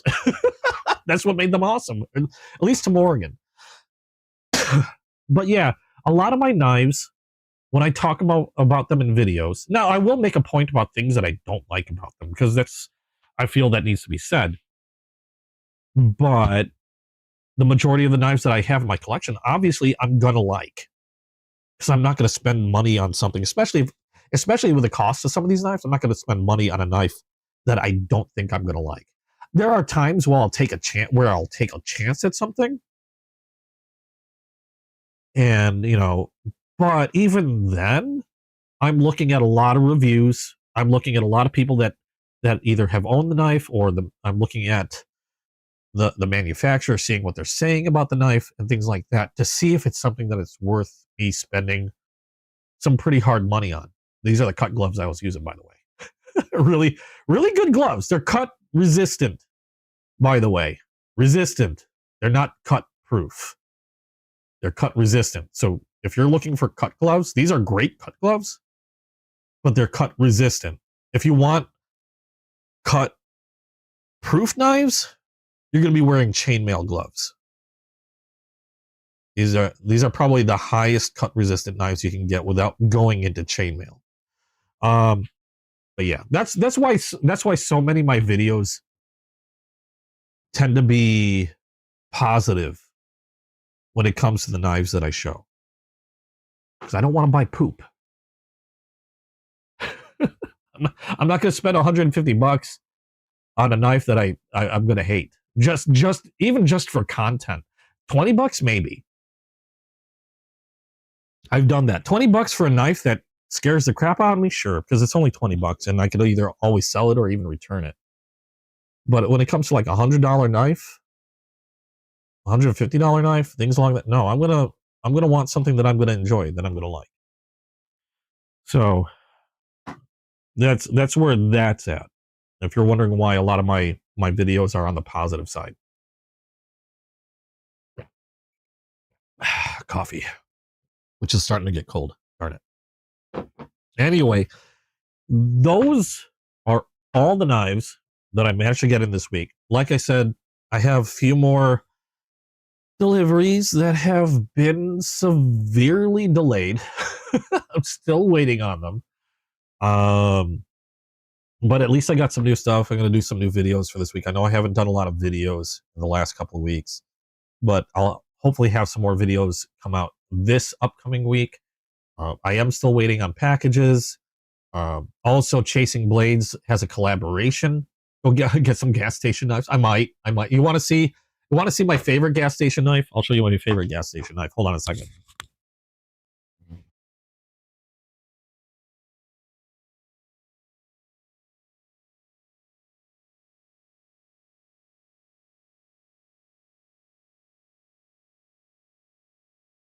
All right. My favorite gas station knife. I got this a while ago. I can't remember how much I spent. It was cheap as shit. And I say it's my favorite gas station knife, but it's mainly because I use it all the time. And it's gone through a bunch of crap. But there's a reason why I use it all the time. And it's this. Smith & Wesson M&P with a seatbelt cutter that I wouldn't trust with my life, a window breaker that I wouldn't trust with my life, and a Tonto blade, which is a pain in the ass. But I use it all the time because this is my main package and box cutter at home. This is the one knife that I'll use on like TV boxes, or I've run this into Staples and not given a crap. This is the knife that, if anything happens, I don't give a crap. But for some odd reason, it's still chugging along. And the other reason why I still have it is also the knife that I taught myself how to sharpen on, and things like, taught myself how to, or practice sharpening with this blade. And basically, essentially, I use this knife for anything where I would rather not possibly break one of my other knives. If you know what I mean. It's a liner lock, nothing special. I'm actually surprised it's held up as long as it did. It's got plastic washers on it. I've had to readjust this, I can't remember how many times, where it's had blade movement. I've had to tighten it up. I've had to clean it out. This has gone through a number of sharpenings. I mean, this thing has seen some heavy use. Okay, but it got through a number of sharpenings. I can't even remember what steel this is. It's just some stainless thing. I don't even know. I do know it's really easy to hone and sharpen. So it's not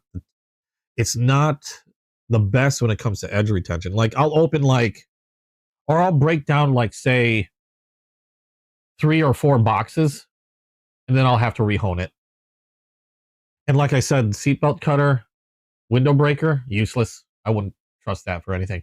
If you're looking for something to cut a seatbelt, like if you're looking for a seatbelt cutting knife, just get a really nice, good knife, a nice sharp knife. Don't rely on something like this. These things are garbage. Same thing with a window breaker. The window breakers rarely work really well. I've seen people slam these things into windows, or similar knives into car windows, and they don't do crap. I don't know why they continue. It's just one of those, it's tactical things, I guess. Same thing with the Tonto blades. I'm not a big fan of Tonto blades. They look cool until I have to sharpen them. And then they're a pain in the ass. Like, I like Tonto blades and I hate Tonto blades. I like how they look. They're cool looking.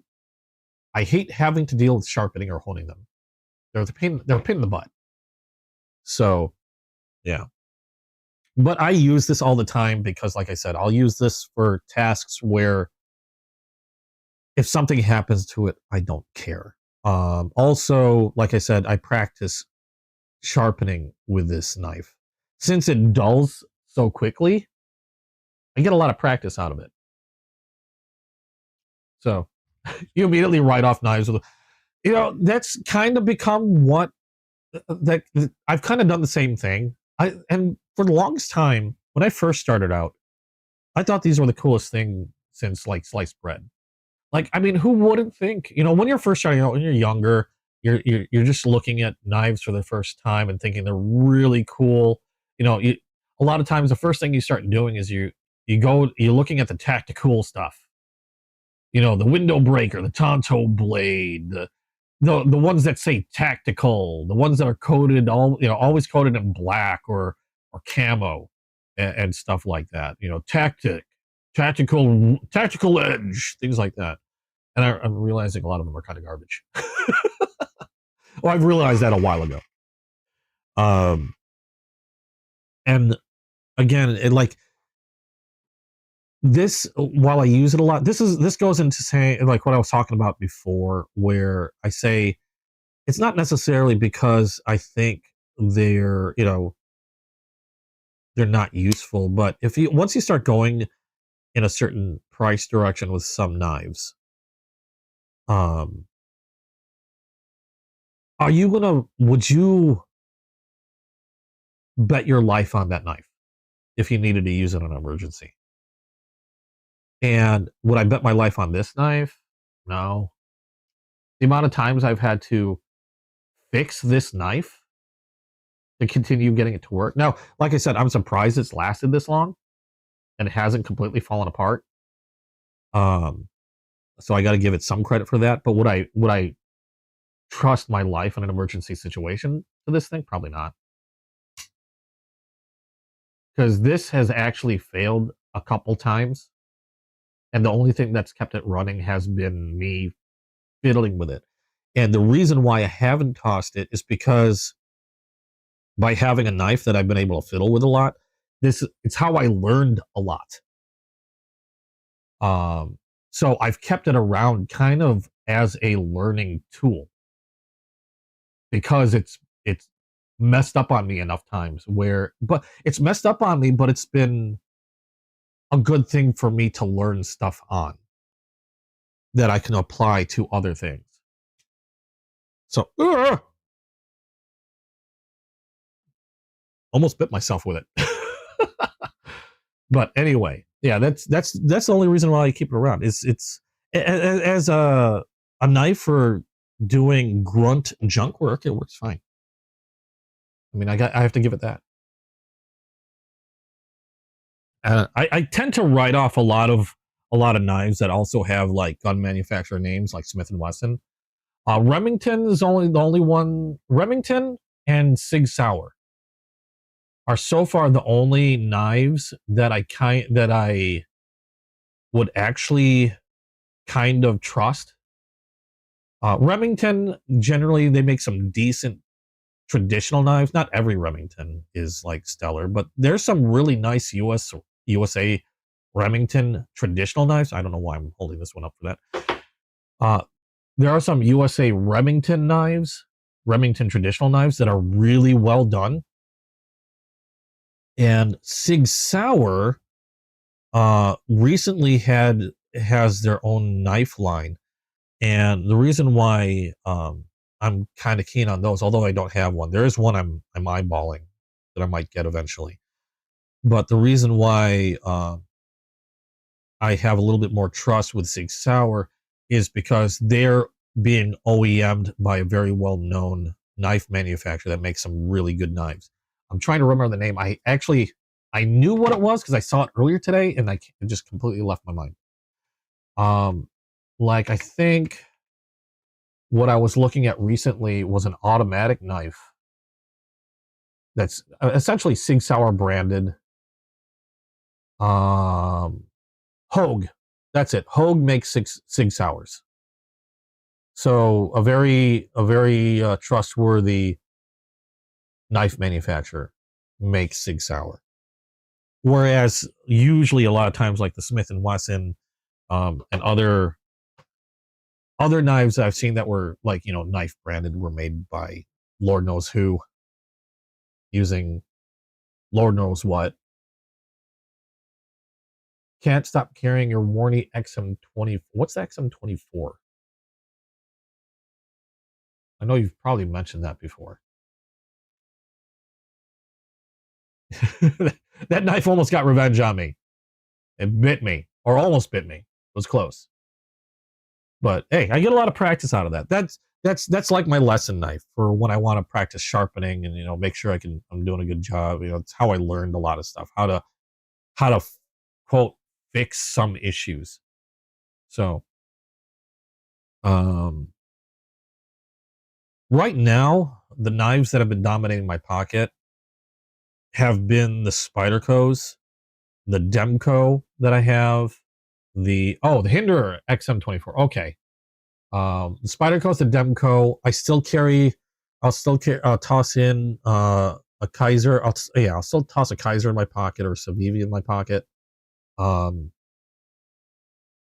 If I don't trust using a knife, I don't carry it very long. In fact, if I don't trust using a knife, a lot of times, I mean, with very, very few exceptions, a lot of times I don't keep it in my collection for very long. It goes away. My traditional knives have been freaking excellent. I love those things. My favorite traditional knives, oddly enough, are these Crossroads, because they have a more modern steel. Not that I dislike my other traditionals with like Case's True Sharp, or other, like, you know, high carbon steel knives. But I mean, if you're looking for a traditional knife with traditional looks yet more modern steels, the Crossroads are hard to beat. You still have the traditional look, but you have the S35 VN steel, which is an awesome knife steel. And it's also one of the cheaper knives you can get with S35 VN steel. Usually when you go S35 VN, you're starting to look at 100 plus range. These run around 60 to 70 bucks for this type of Crossroads, the Sodbuster Junior Crossroads. So getting that modern steel in a price point that's, to me, practically, you know, utterly ridiculous, it's freaking awesome. Yeah, Hogue makes some great knives. I don't have a Hogue. I used to. I can't remember what I did with it. I think I sold it. It was kind of a plain Jane thing. And I think I sold it to get something else, but that was a while ago, way before I started this channel anyway. Yeah, $100 for an S30, less than $100 for an S35 VN steel. Kind of crazy. And like I said, I mean, the Crossroads are generally, I mean, I think I got that for like 60 bucks. They have a Barlow style Crossroads, which is a little bit more expensive, but that's still under $100. Your Arcade was 140. Oh, you mentioned Arcade. That's one knife I forgot to show you. Hold on a second. So no, that wasn't the only knife I got this weekend, or not the last knife I got this weekend. I forgot this one because I put it right in my case. Where are you? There you are. This one was one that was delayed from last week. And this one's from Ramet. So this is another knife that I did get this week that was delayed. And the thing is this is not the first time I've gotten this knife. This is the original one that I got. Another one of my favorite knives to carry, one of my favorite budget knives, is the Ramet Rhino. Now, this is the original one I got, about a 3-inch blade. You have a button activated liner lock, which is really, really cool, because unlike, say, Vosteed's top liner lock, where you just have the button, okay? the way the Remet Rhino works is you have your button liner lock, but they still allow you to access that liner. So because I'm used to liners, a lot of times without thinking, I'll be using a knife and I'll just go right here to close the knife. You can still do that with a Rhino.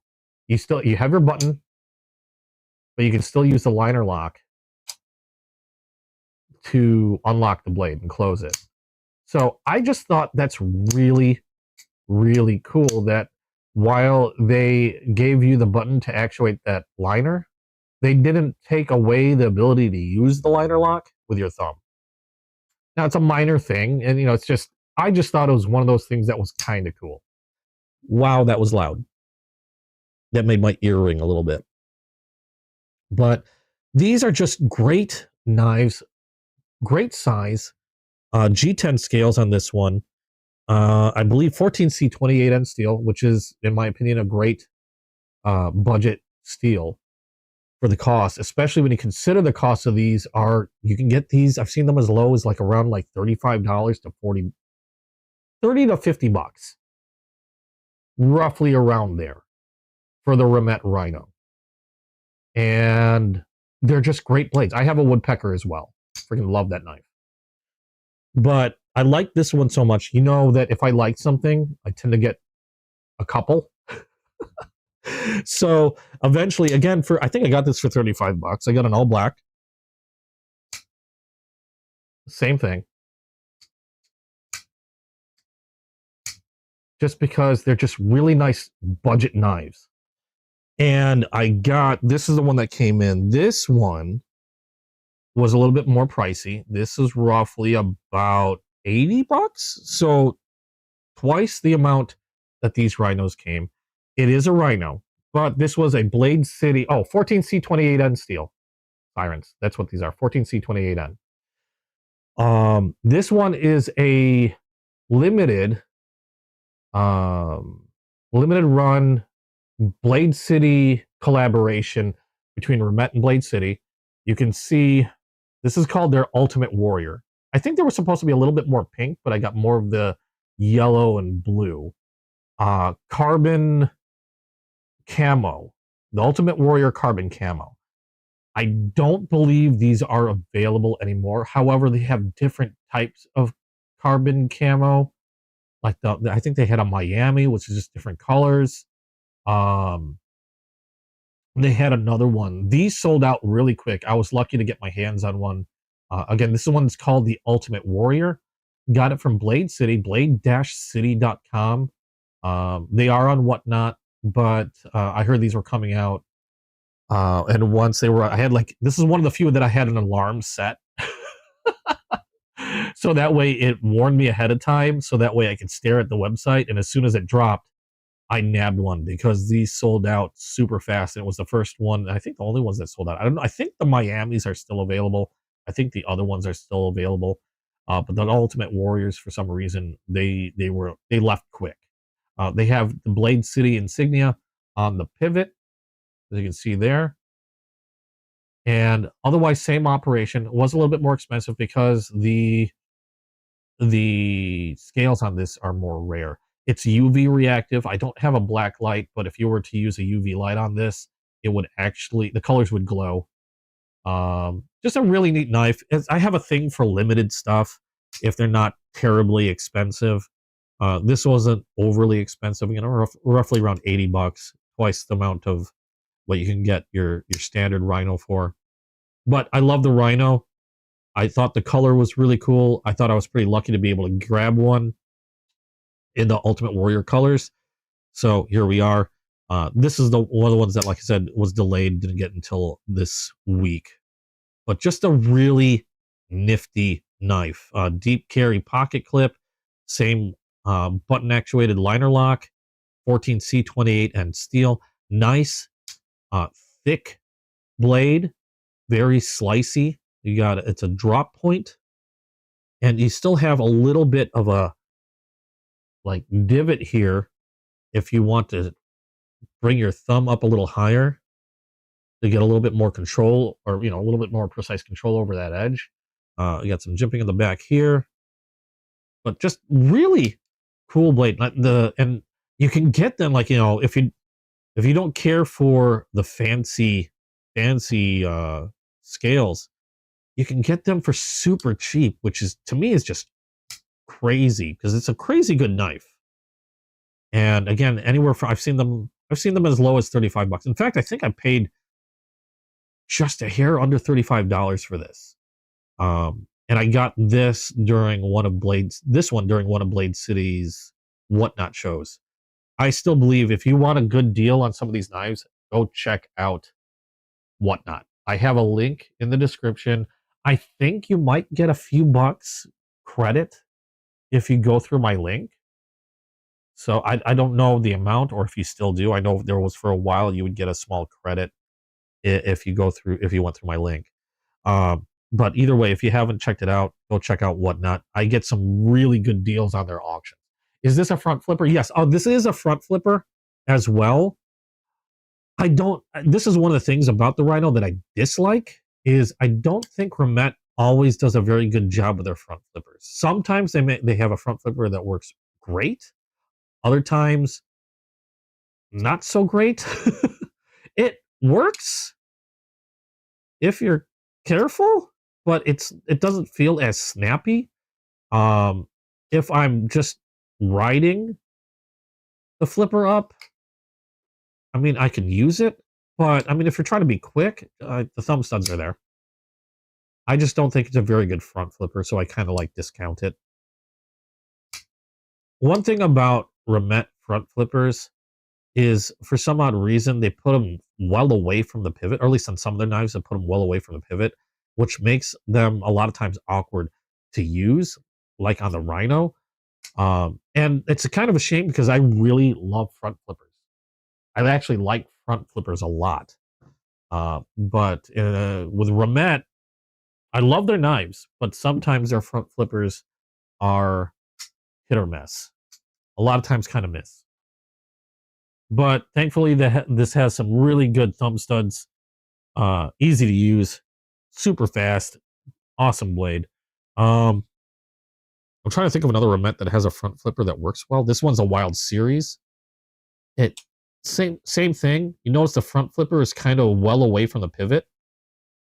That it's a little easier to use on the Wild Series, but still kind of awkward. There we go. Like, I sometimes have to give it a little thought before I can flip it open, whereas I can just use a thumb stud. It's a lot faster. Even though technically I prefer a front flipper. I really like front flippers. One manufacturer that does... Oh, here's another Blade City. This was a Blade City exclusive. One of the first Blade City exclusives that I got. This is a Wild Series. This is what made me fall in love with copper carbon fiber. I thought this was really cool. Like I said, I have a thing for limited series, because something like this, I think this cost me a little under $100. Last time I saw it, it was like close to, because you can't get them anymore aside from the secondhand market. I've seen them for like $150, $200 now. Not that I plan on selling it, but just kind of neat to know. A company that seems to do front flippers really, really well, in my opinion, has been Concept. Oh, here's my woodpecker. I kind of want another one. This one's got a front flipper too. Probably one of the better front flippers that Remet's made. But yeah, Concept, in my opinion, has some of the best front flippers. I'm trying to yank one out that's got a front flipper. I'm pulling every other knife that doesn't have a front flipper out. Moron. There you go. Like the Tarako. This is a Concept Tarako. It's just really easy to use. The front flipper is actually the only way to open the knife up. And this one's a frame lock. But it's really easy to use. Like, I don't even have to think about it. I just pick the knife up and it works really, really well. Super easy to use front flipper. This one is called a Tarako. This one's a S35 VN steel titanium scales, that flamed titanium scales on this. Concept's another one that's one of my favorites. But yeah, I think Concept makes some of the best front flippers that I've used. You've only been looking at a Corgi. You have the green. Wait, hold on. You have the green one. Oh, you're talking about the woodpecker, William. Yeah, I got the blue one. I think they recently came out with a pink one late last year. They also have the one I want to get is either the gold titanium or the silver looking titanium one. I had considered getting the green one also, and then flipping one of the scales, like swapping one of the scales with a blue one, just to have like a two-toned one. I thought about doing that. Woodpecker is one of my favorite remettes. They're just simple. They work really well. They're cool looking, very clean looking. You've only been looking at a Corgi. You've been looking at a Corgi what? The Vosteed Corgi? That's what you're looking at or looking for, Sirens? I have one Corgi. That was that limited edition I got from... Actually, it was from Going Gear. The one with the Rafir Noble scales. And it's one of the smaller Corgis, because I think Corgis come in 2 sizes. Yeah, the one I've got was... Hold on, let me put this one away. Do I have it in this case? No, I don't have it in that case. Hold on a second. I'm running out of room. I can't remember what case it's in. Should be in this one. Vosteed. There it is. Okay, give me a sec.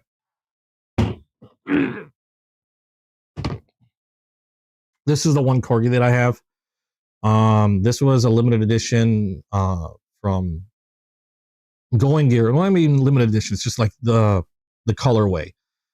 You can still get the Rafir Noble scales, I believe, from different retailers or from Vosteed directly. The one that makes this one a little different is just the color combination. This one's the Rafir Noble scales with the copper dune blade coating. I believe this particular combination was only available from Going Gear. This one's the Vancor lock version, a smaller blade. The Vancor lock is a pivot button here, front flipper. And this does work really well, the front flipper on this one. Of course, you can use the Vancor lock, and it has this weird roll on the top, which also works kind of like a rear flipper. We'll focus. There we go. That roll. I don't want to call it a top flipper. I don't know what to call this one. It works though. Have I carried this? I've carried this a couple times. Have I really used it? Not really.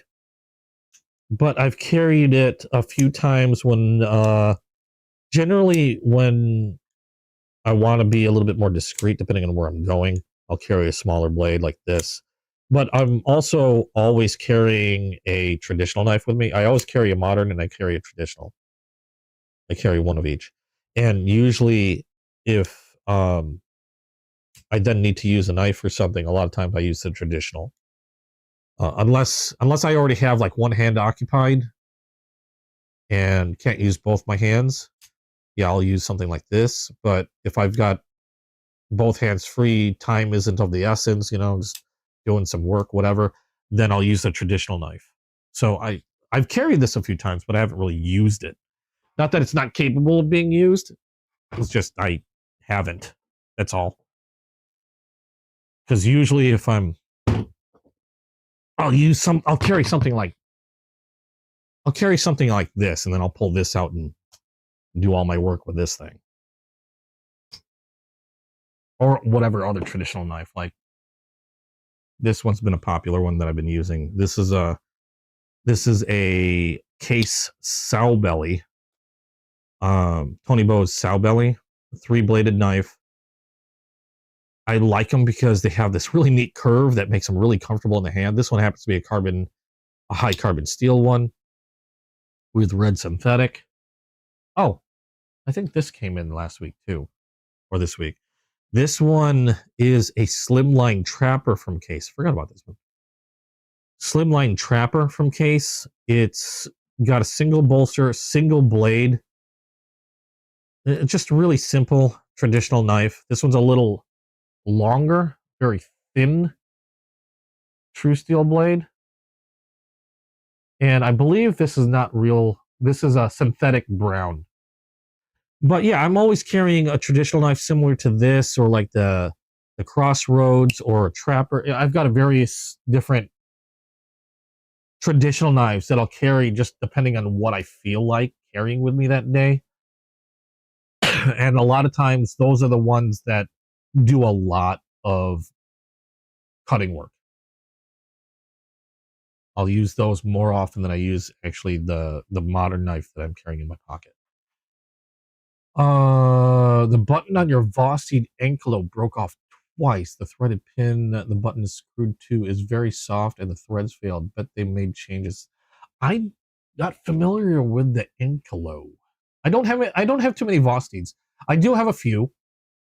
The Vosteeds that I have are the raccoon, the porcupine, which is a favorite of mine. I've carried that a lot. The raccoon, the porcupine, the croc. Oh, dang it. Hold on. I'll pull these out. I might as well just leave this on the floor. Room. There we go. These are my current Vosteeds. Got the raccoon. Got one of my favorites, the porcupine, because perfect. Got my finger stuck in there. Perfect size top liner lock. That's the porcupine. This is the croc, which I just thought was a neat looking knife. But I do like that blade shape, almost like a cleaver like sheep's foot. Also top liner lock. And even has a front flipper, although I like Spidey flicking this thing. You saw the corgi, obviously. Okay, so I have a few more than I thought. And the hedgehog, which super awesome knife. This one's a beast of a knife. I mean, really thick blade stock. It's a chonky knife, but I love this thing. Really awesome one. But those are the Vosteeds that I have. I'm not familiar with Anklo. I'm trying to see if I can find one. Maybe I've seen it before and just not familiar with it. Oh, okay. I've seen those. The Vankerlock flipper knife, 154 cm. Looks like a good knife. But your button on it broke twice. Threaded pin. He said is very soft. Okay, I think I get you. Huh. I would hope they would have made changes since. I haven't had any problem. This is the only Vankerlock knife I have, though. And like I said, I haven't, while I've carried it a few times, I haven't had need to use it.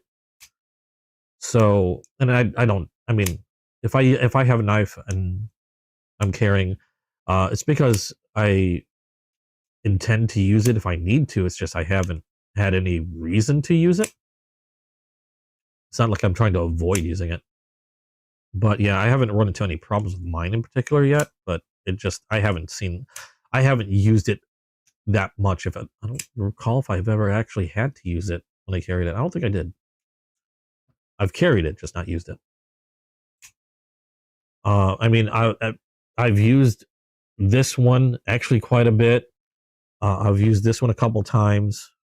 This one, I don't think I've used this one because I haven't really carried this one. Tends to be bigger than what I normally would like to carry, and so I'll normally just pick the porcupine up and throw that in my pocket as opposed to the raccoon. Not that I have anything against the raccoon, it's just that it is a bigger knife or bigger blade. And there are things that I do. There's other things that I do consider when I'm carrying because of how sometimes people view them, which I'm just trying to be a little bit more considerate because sometimes people get a little weird. Like, I don't carry this one too often because when you look at it, it's kind of, I mean, it's a chunky blade. Sometimes people freak.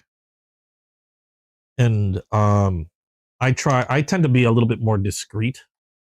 Like this one I would carry more often, mainly because it is a lot more discreet than a lot of the knives that I have. I also do carry my Spydercos a lot though, because I don't know what it is. Like a lot of times, one of the Spydercos that I carry a lot is the Native 5. But I don't know, maybe it's because it's a backlock. People don't freak out as much. I don't know why.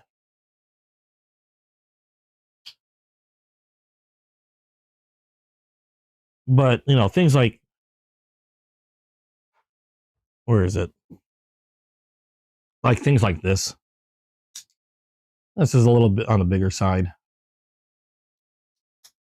But I probably wouldn't carry only because people would freak out. I'm just not one that really cares to want to have to deal with it. Although others have reported issues on early ones. Okay. That's okay. Well, hopefully they've figured that out, especially if, you know, it's only been on the early ones. I would hope they figured it out. Because I know the Vancouver lock seems to be a very popular lock right now. But yeah, I've seen them, haven't got them. I was more focused on like at the time getting like that porcupine and then getting the hedgehog. The croc was kind of like a last minute thing because it was interesting looking. But yeah, those were all my Voss steeds. And yeah, a lot of the knives that I carry or that I have in my collection, I consider favorites. They're all my favorites. Otherwise, why would I buy them? Well, there's a few exceptions, I guess. There might be a few exceptions.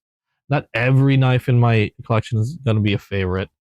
Some of them I got because they were unique or interesting looking, or in some cases they were very inexpensive or giveaways. I do like them though because they're useful. But yeah, at least a lot of the bigger or more expensive knives, usually a lot of my traditionals, and yeah, I kind of consider them favorites of mine. Does the button on my Rhino wiggle? You just took yours apart and it wiggles. Really? I haven't noticed it. I don't recall any of the buttons wiggling. No, not on this one. Now you're having me check all my Rhinos. Not on that one.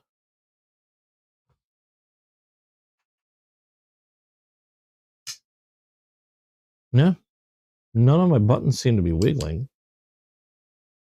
But I haven't taken any of mine apart. I haven't had need to. I mean, I haven't carried this one. This one I've carried a couple times. This one I've carried the most. I have had to tighten this one, the pivot. Like I said, I tend to fidget a lot with my knives. If I pull a knife out, a lot of times, if I'm watching a video and I have a knife out, I'm doing this all the time. I'm just to the point where my girlfriend sometimes gets irritated. And I noticed one day, I just happened to pinch the blade, and then I noticed there was just a tad bit of movement side to side on it. Oh, a little bit there. Hold on. Oh, that's solid. Solid. And this one, just a hint. But oddly enough, this one I've had to tighten a couple times. And I think it's because I tend to do this a lot.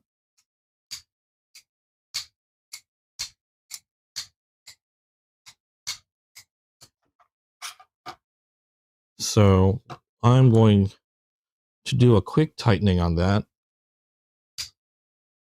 But yeah, I'm not getting any wiggle on the button. Am I imagining that this moved? Because now I don't feel it.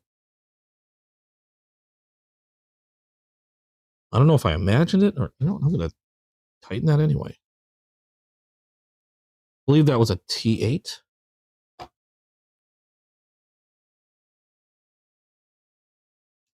Yep. But this one, I know I've had to tighten it before. I don't know if I imagined it or not. It's not wiggling. It's not like, if it was, it wasn't very much.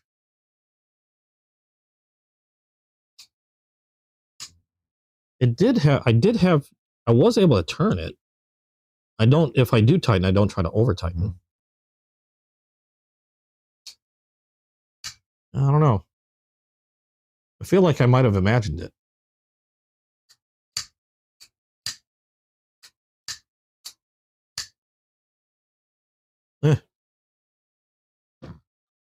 Either way, did that just to be safe. Like I said, I know I've had to tighten it in the past, but that's about the only thing I've noticed with the Rhino. And does it bother me? Not really. The first time I've had to tighten it, it wasn't much. And it's been a really solid knife. I'd still trust this to do a lot of hard work and not have a problem or worry about it. If anything, it's probably because I do this a shit ton.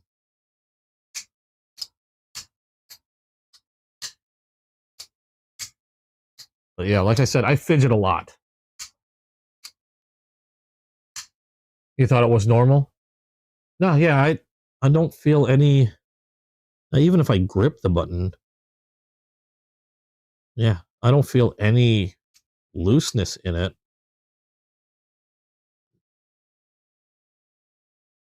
How does that attach? Pretty sure that just screws into the liner. Like, could you? Oh, it doesn't even. I don't feel it spinning or anything. I don't know if it's like screwed into the liner or riveted to the liner.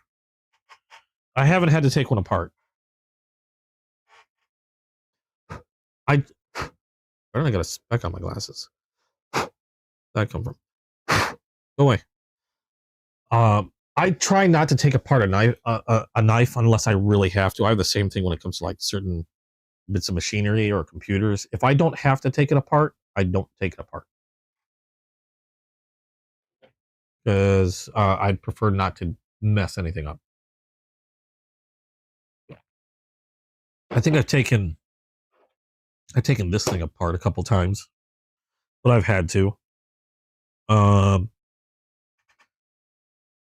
I don't think I've taken anything else apart. I think the next time I take anything apart is if I replace like the scales on, say, one of my Spydercos or something. I still haven't had the urge to do that yet. I've seen some really cool looking scales, but the urge to change the scales on my Spyderco hasn't really arisen. Same thing with the Demco. I just like them as they are. Maybe later on I might, but it hasn't really. I haven't gotten that itch. The ones I'm waiting on. Let's see. Next, they should be in by next week's live. I've got, I believe, another automatic that's been delayed. I have another automatic coming in. I have, I can't remember if there was another thing coming in. And I know I have at least one traditional. I have a fixed blade. Oh no, I didn't pick that up because they're doing a show in Chasing Blades is doing a show in Canton, Texas.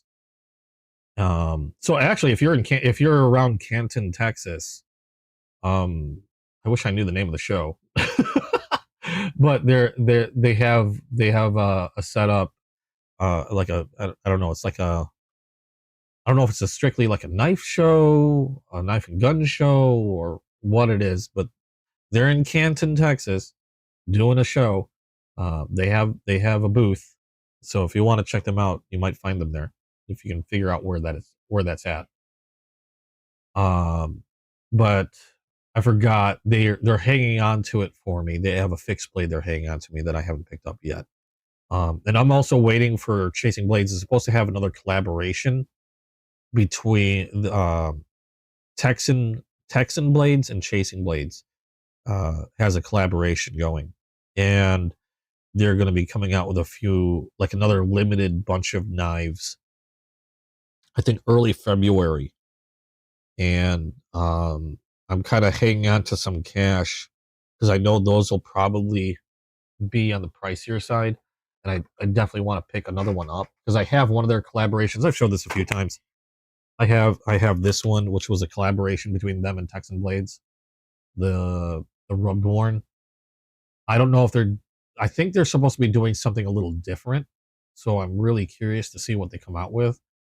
But that'll be happening early February. I don't know when in February. I just know early February. So I'm waiting to see those. I think that's currently everything that I'm kind of aiming at. I am looking at the Yojimbo or the Mini Jimbo. Still trying to figure out whether I can deal with the looks of that one because it is the weirdest looking thing I've seen from Spyderco. It screws into the liner, but the button just spins. Ugh. Okay. Mine were all. You know what? I didn't spin them. I gotta make me look again. Well, I don't have to check the green one. We already checked that. This one doesn't spin. No. This one. I'm trying to give it a good grip too.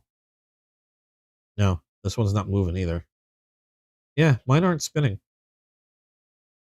They're pretty solid in there.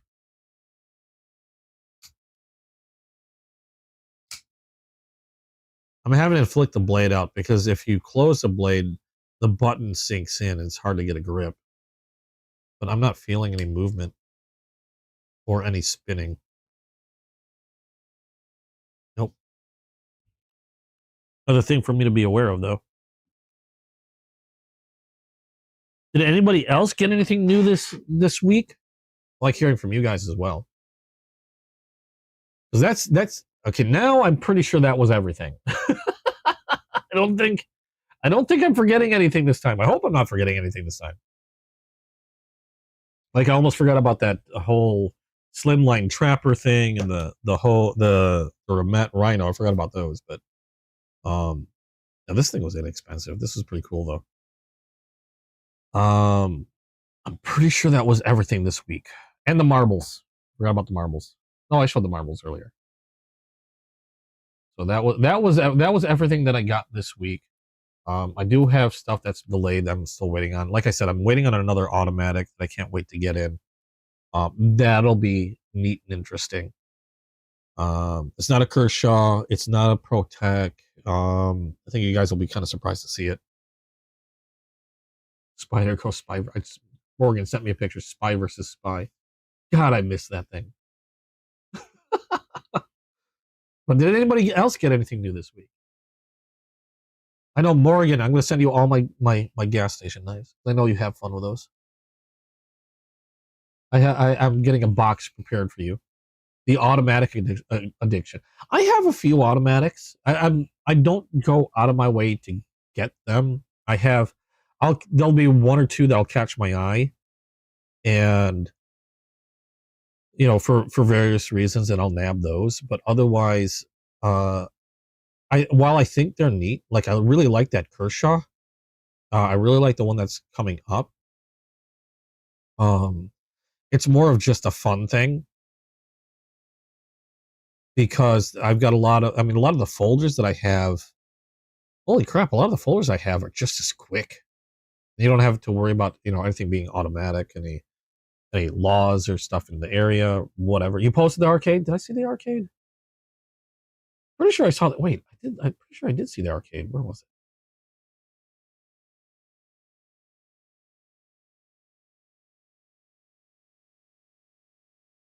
it? King Dingling had some really interesting folders too. The axe and the scythe.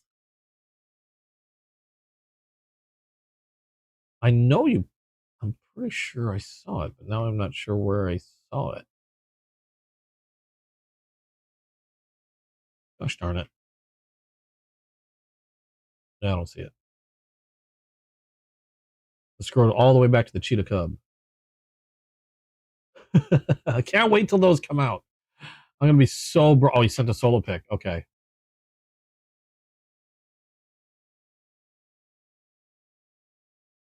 What the heck is going on with my... Gosh darn it. The thing's acting weird. My when I say my thing, my disc. Oh, there it is. Whoop. That's nice. That's pretty sweet. Flightanium. I don't have any Flightaniums. I do have... I thought I got... Did I get a Flightanium something or other? I can't remember what. It might have been a pocket clip. Oh yeah, it was a pocket clip. I got a Flightanium pocket clip for one of the Spydercos. The Timascus is really cool. I don't have any Timascus. Timascus tends to be pretty damn pricey. The only thing that I have Timascus, pretty sure is a Remet. No, okay, maybe not. Thought that was Timascus. I was wrong. I think it was just a Lightning Strike. I was looking at this one, but I just realized it's Lightning Strike anodization on the Remet Sacred Falcon. So not Timascus. Timascus tends to be really, really pricey. Love the Sacred Falcon, by the way. It's really pretty. And did I just lock it? I did. There we go. Yeah, I don't think I have any Timascus. I thought I did. I was wrong. Really pricey stuff. I think this is the priciest knife I currently have is this one. This was the Two-Face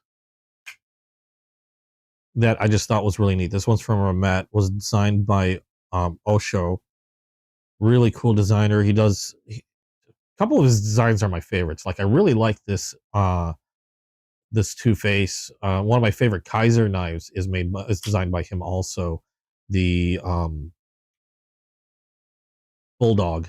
I think I have two of those. A regular and a smaller size Halloween one. But he's got some really cool stuff. Doubt I'd want another crossbar. Yeah. Like I said, I'm kind of going through crossbar fatigue. I've got so many knives that are crossbar locks that, you know, I was looking through my collection, and it was just, I started realizing like, oh my God, like so many of the knives I have are crossbar locks. Now, and I have nothing really against the crossbar lock. Like I said, some people complain about the Omega springs. I haven't had any issues, but I mean, that's one of the reasons why I picked up the Mannix. I wanted to see more innovation in locks, more stuff like, you know, like they did like Andrew Demko's Shark lock. I know the Mannix 2 has been out for a while, but it's new to me anyway. But Spyderco's ball bearing lock, the compression lock, even top liner locks, or the way that Remet's been doing their button locks, where they're button actuated, but you still have access to like either like if it's a liner lock or if it's a frame lock, you still have access to them, which I always thought was just really, really neat. Like take that Sacred Falcon for example. This one has a pivot lock, but it's connected to their frame lock. If you look here, there's the pivot lock. Okay. And if you notice though, it's also a frame. Well, yeah, it's like a frame lock. And if you watch, you press the button, it pushes the frame lock to the side. And they have enough of a cutout where I can just use the frame lock instead of using the button. I love the fact that they still maintain the ability to use that lock, even though they have this really neat pivot lock there. But just interesting things like that, I want to see more of. Or I'd love to see more like a crossbar lock that utilizes coil springs, which I thought there were, but I can't recall who makes them. But like a button lock, or not a button lock, a crossbar lock that functions the same with just the exception of using like a coil spring as opposed to the Omega springs. Not that I've had issues with them. Like I said, I haven't run into any issues, but I hear stories. You love the minimalist look. Like, you say minimalist, I'm just going to pull a couple knives out. Like what, the Tarako, or you were saying like the woodpecker, where this one's one of the cleanest knives. I just think it's really cool because they have everything hidden. And even though the scale comes off, it's still solid. Once it's locked in there, it doesn't go anywhere. Like, you wouldn't, if you didn't know about it, you wouldn't know about the fact that these just pop right off the scales on this thing. But they're super solid once they're back on. And they're just really clean looking because there's no screws, no pivot. And like the Tarako, to me, it's just I like the really nice clean lines. There's not a lot jutting out of here in awkward angles or anything like that. A very sleek, pretty dressy look in my opinion. Frame lock, Kaiser's mini Militars are like that to me. They have a very dressy look to them that I like. Something that wouldn't look out of place if you were to stick them in a suit. If you were wearing a suit and carrying a knife with you, they'd look like they belonged. Where's my, like, this is one of my favorite Kaisers, the mini Militar. It's just a very elegant looking knife with the black G10, the Rudy wood, I believe, inserts, just very clean looking. Like, this definitely would look good in a business suit. It would not look out of place. Trying to think.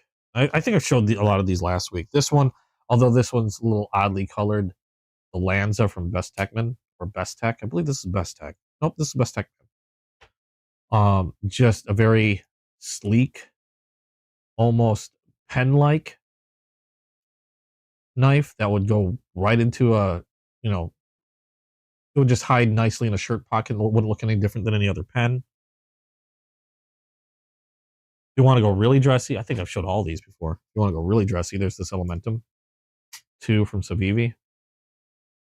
One of my favorite knives, because I love the way this looks. Damascus steel. You got gold flake carbon fiber. Just really neat. But yeah, the simplistic look, it kind of depends on the mood I'm in sometimes. I do like the minimalist look. I do like the sleekness of a lot of those that I just showed. And then, my moods change, which probably gets me into more financial trouble than anything. Like lately with me and the Spider Coast, for example. I dove hard into those. The traditional knives. And when you want to comment, when you want to talk dressy, a lot of times people they don't think about it, but a lot of traditional knives, in my opinion, are very dressy. I think a lot of these look absolutely gorgeous. This one's a Mediterranean blue pocket worn sodbuster. This is a gift from my girlfriend. I carry this actually quite a bit. And then this gets tucked into a leather slip every time I throw it in my pocket. A lot of traditional knives. I think not every traditional knife, but a lot like this antique bone one. Like this is another one that wouldn't look out of place if you saw an executive take this out of his pocket. It would not look out of place. It would look like it belonged. Antique bone, just very simple, beautiful looking bone in my opinion. Trapper, but yeah, a lot of traditional knives, I think, look absolutely fantastic and dressy and whatnot. I don't think people give them enough credit for things like that, and they come in so many different patterns that got what I didn't realize when I started collecting traditional knives. I didn't realize that one of the things that I was going to end up doing as I picked up more and more traditional knives, I found it harder and harder to actually decide what I wanted to carry with me, because I would get into like this thing where like I'll grab something like, where was it? I'll go grab this because I'm going to carry this along with me. Okay, here, this is my Sage 5 Spyderco. So I've got this as a modern knife that I'm going to carry in my pocket. And then I'll go to grab a traditional knife. And I'll be like, does this match? I don't know if this matches. And then I'll be sifting through all my traditional knives trying to decide which one fits best. And it's just a weird thing that goes through my head that I didn't realize I was going to do. And a lot of times I'll like pair these two together just because they're both blue. I don't know. I'm weird like that. I don't know if anybody else does that. But I noticed myself doing that more often, was trying to match a knife with what I'm wearing is another thing that I caught myself doing. I don't really think about it until I realize I'm doing it. Oh, here's another sleek and elegant one. If you want to go the traditional route, there's a lot of knives. Like some people like, if you like modern knives and you're unsure about like traditional knives, or say you like traditional knives but you want some more modern like materials, like I've showed the Crossroads before, and these are really cool. They're inexpensive, like I said, modern steel but still really traditional styling. There's a lot of manufacturers that make modern knives that have been doing a lot of more traditional stylings, or like a lot of slip joints, yet sticking with more modern materials. You just sent Ramet an email. Yeah, let us know. If you haven't, go check out my Discord. I have a Discord, and there should be a link in the description. Join that. Let us know how it goes. Let us know if you hear back from Ramet. You think traditionals are getting popular? I believe they're getting popular again. Because anytime I go to the shows, there's more and more people jumping in, and I see a lot of traditional knives getting sold more often. And not just, you think it's like a lot of older folks getting them. I see a lot more younger folks grabbing them. I've seen a lot of women jumping in, and like for example, they'd say like, this is my first time getting into knives, and they're liking traditional knives a lot. There was one person I know that I remember I was there, and they were saying it was their first time really looking at some of these traditionals, and ended up walking away with like $500-600 worth of traditional knives, like buying whole sets. Hey, Alani, how you doing? So I think they're getting popular again. I guess I thought they were admittedly, I thought they were kind of always popular, but I don't know. Maybe there's a resurgence. I know Case is coming out with 2 new patterns this year. They retired the Mini Doctor, or Mini Doc, or not Mini Doc. I'm sorry, Baby Doc. They retired that at the end of last year, and they're coming out with 2 new patterns. They're not out yet, but they're going to come out with the Cheetah Cub, which unfortunately I don't have an example of, and an entirely new pattern, I believe, called the axe handle, which I don't have an axe handle, obviously, but it's going to be kind of similar to this, where it's going to be a single blade. You have a bolster on one end. I believe it's bigger than this is.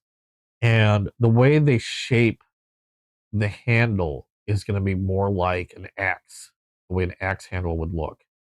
That I'm waiting for. I'm going to be grabbing a couple of those as soon as they get released.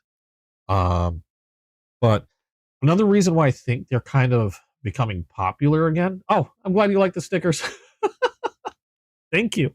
Another reason why I believe they're getting popular again is because I'm seeing a lot more companies that normally do a lot of modern folders, and I'm seeing a lot more slip joints from them. Like, for example, Kaiser. One of my favorites from them is this trestle. Now, they have another slip joint, not called the trestle. I can't remember the name of it. I can't remember if it's bigger or smaller. This one's called the trestle. They have a few different variations of this one. This one is a Damascus steel trestle with acid washed. They did the acid wash on this one in a particular way. I'd like to say it's called Karuti wood inlays. And I don't know what, let me look this up because I don't know what kind of scale that is.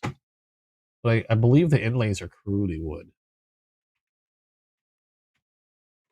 Let me see here.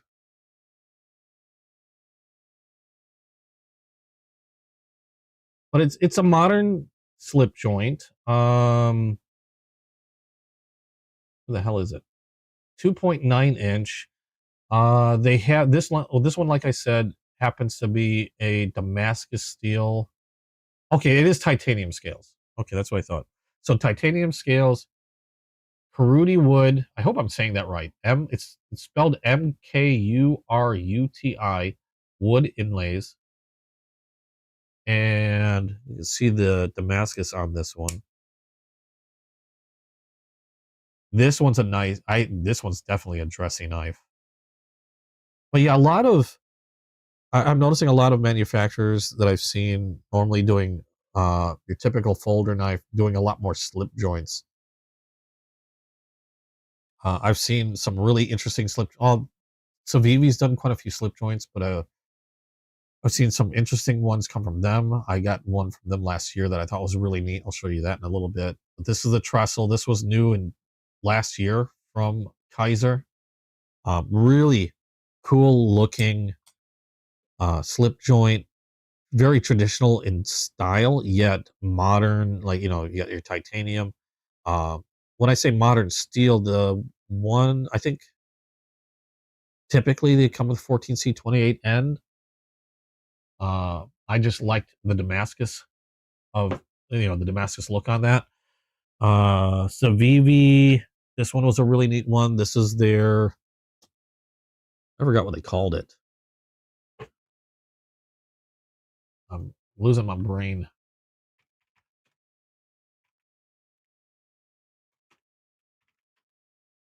And they're no stranger to slip joints, but it's an Elementum. I know that. But I thought they had a special name for this. Or maybe they didn't. I think they had a special name for the scales on this. It's a resin handle, and Blue Ocean, that's what they called it. Blue Ocean. This is also a slip joint. So a little bit more modern looking. And this one I do believe comes also 14C28N steel. Neat little half stop on there. Yep, 14C28N steel. But really nice looking, very sleek looking in my opinion. This one does have a pocket clip, which I thought was pretty neat, where the trestle doesn't. You'd have to put that in a slip. They even came out with a newer one, I thought, just recently. They made a slip joint version of their Sendy, which was a popular folder from Savivi. I believe it was a liner lock originally, but they made a slip joint version. I think another resurgent for slip joints is because also a lot of places might have restrictions on locking knives. If the knife blade locks in place, There are some places that still have restrictions on that. They don't allow you to carry on your person a blade that locks. So one way to get around that would be to get a slip joint knife or stick with a traditional knife, which generally are slip joints. Some of them do lock, but you can get a really nice knife, still be able to carry it because it doesn't lock. And a lot of these slip joints, like Civivis, they have a really nice slip joint to them. They don't feel like they're going to you're going to run into any trouble with them closing inadvertently on you. Nice strong slip joint on there. Same with a trestle. Another slip joint that I thought was really cool, and not just because of the name, was the EDC Squirrel. This is one of the first squirrels that I got. It's got an oil slick titanium scale on there. Kind of has multiple colors depending on how the light hits it, and also from the oils on my skin will sometimes cause it to change color. But this one's a slip joint M390 steel on this one. And I picked it up because it's called the Squirrel. Like I wasn't going to pick it up. Really cool sheep's foot blade profile. Just a really, really neat knife. Really strong detent on that once it's open too. Like at first I thought, ooh, gotta be careful with that. First I thought like I was gonna run into a problem with it. It's just a really strong lockup, even though it is a slip joint. It does not lock. You know, probably lockup is probably the wrong term to say, but once it's set, it's pretty solid there. But again, it doesn't lock. So if you're in a place that's got those restrictions, you can still get a really nice modern material knife like the M390 steel, the titanium, and still be able to carry something like that around. Titanium pocket clip on this one that I do believe is not reverse. No, it's not reversible because it's inset. So not reversible on this one. I believe you said, I think you said that the pocket clip on this Civivi is reversible. No pocket clip on the trestle. So if you want a much more traditional looking modern slip joint, trestle's a really good way to go. Do I have any other slip joints? This one's an older one from Civivi. I forgot what they even call this one. I think this might be discontinued. Can't remember what they called it. I believe 14C28 on steel on that one as well. I know Spyderco makes a slip joint. I believe it's called the UK penknife. So I don't believe having a lock. I don't think that you can have a locking folder in the UK. That's like one of the places that those are regulated. And if you wanted to carry a folding knife, it had to be a non-locking slip joint. That one guy, how you doing? The grind is sick. Which one are you talking about? The squirrel? This one? Yeah, satin grind. Flat. Yep, flat. M390 steel. Just a really, really cool knife. My only complaint on this one is the oil slick titanium is a bit on the slick side. If you got sweaty hands or whatever, they feel really slick. You don't feel like you're getting a really good grip. Now, as I'm holding it, if I were to use it, I don't feel like it's really going anywhere, but like if you ran your fingers over it, yeah, they feel kind of slippery. Like I don't think I'd run into any problems using it. I haven't. I've actually used this a few times, but it does have a very slick feel to it. One of my most favorite ones is that one. Same with the trestle and the Ocean Wave Civivi. When it comes to modern, I call them modern traditionals. Or then again, if you want to just stick with really traditional styling but with modern materials, then Crossroads. I don't, especially because of the steel that you get with them, they're hard to beat. The Barlow is the newest model. Just a different pattern than the Sodbuster Junior Crossroads.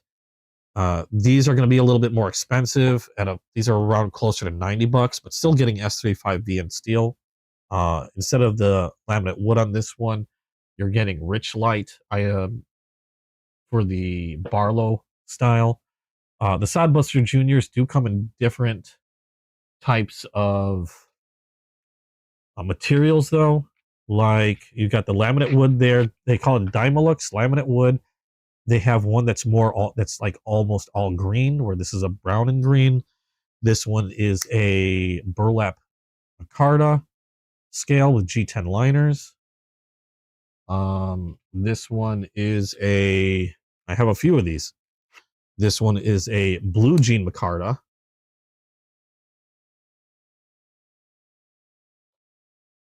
If you haven't guessed, I like these Crossroads.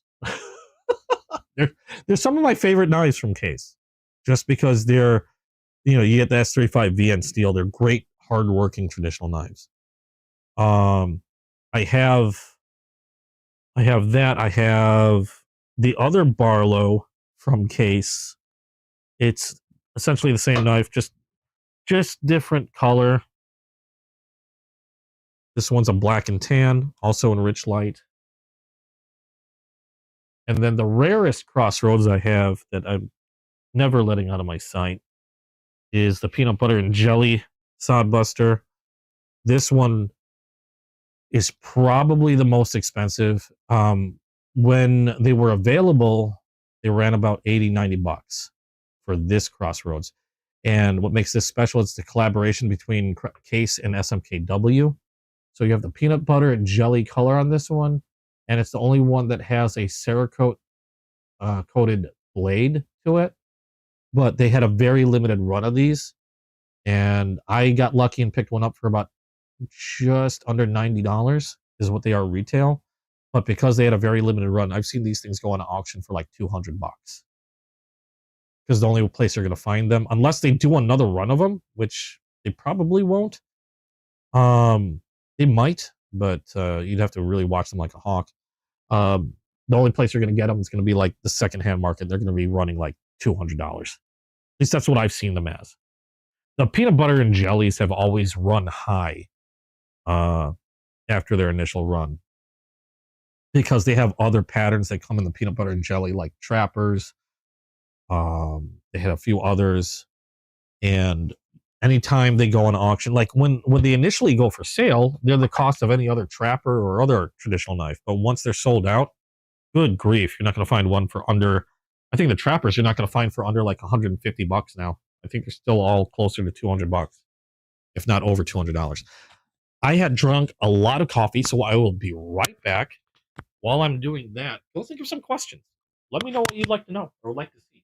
Be right back.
All right.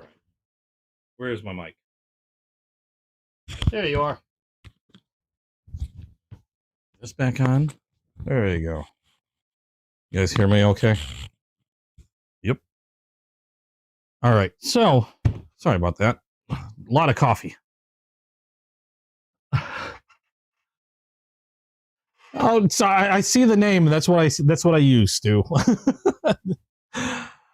That's that. I see. I use what's in front of me. What was I going to say? I can't remember what I was going to say. I was going to say something I completely forgot. Let me know what you guys, if you guys have. We're at the point where it's really just knife chat.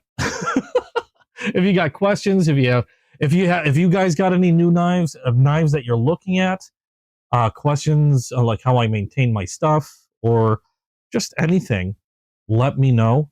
Oh, and before I forget, I did want to say thank you to everybody. Thank you guys so much, because I know last time I looked, I know we hit over 600 subscribers. Last time I looked, the other goal was to hit over 3,000 watch hours. And when I checked last, I was about 2 hours away. And I know for a fact that after today's live, we hit it. We had to have hit it by now. So thank you to everybody that's joined me today. I'm pretty sure we hit that milestone, which is absolutely awesome. And yeah, it's just really neat. Again, this is something that I just enjoy sharing with you guys. And just another way of getting connected with people that have the same hobby, talking about knives and things like that. Do I need do I need a collector's license? No, I shouldn't. Do I need one? I don't think I do. Oh God, and I still have to list. I'm a little behind on listing my knives on my spreadsheet. Morgan, a friend of mine, made me a spreadsheet because sometimes I have trouble remembering what's in my collection, and I've been known to accidentally buy a knife multiple times because I completely forgot that I had it in my collection. So I've been adding them to a spreadsheet. I'm a little bit behind in adding some. I've got to catch up on that at some point. Last I checked, where was I? I know I was over 300. I'm close to about 350, I think. 350 knives in my collection. Some of them I might go ahead and clear out because some of them are kind of, I've been listing them and kind of like lady legs. Like stuff like this where they're, I hate saying they're insignificant and not. They're just interesting knives, but this is like maybe a $10 knife that's in my spreadsheet. I might start trimming it down to those that are like much more significant in terms of how I feel they are in my collection. This was like this one. I know I have listed my spreadsheet, but this was more because I picked it up because it was inexpensive, and it was so I can get into a giveaway. It's not something that I normally would hunt down. This backlock knife. So I put it in my spreadsheet essentially so that I know that I already had one, even though it's not something I'd probably really worry about getting another of. Like I said, I'm pretty sure I got this to get into a giveaway. But I might start trimming some of those knives down that are like only like a few bucks because I added them, and I'm realizing that I probably don't need them in there. Yeah, lady legs. I had a thing for collecting lady leg knives. Just because they're weird and unique.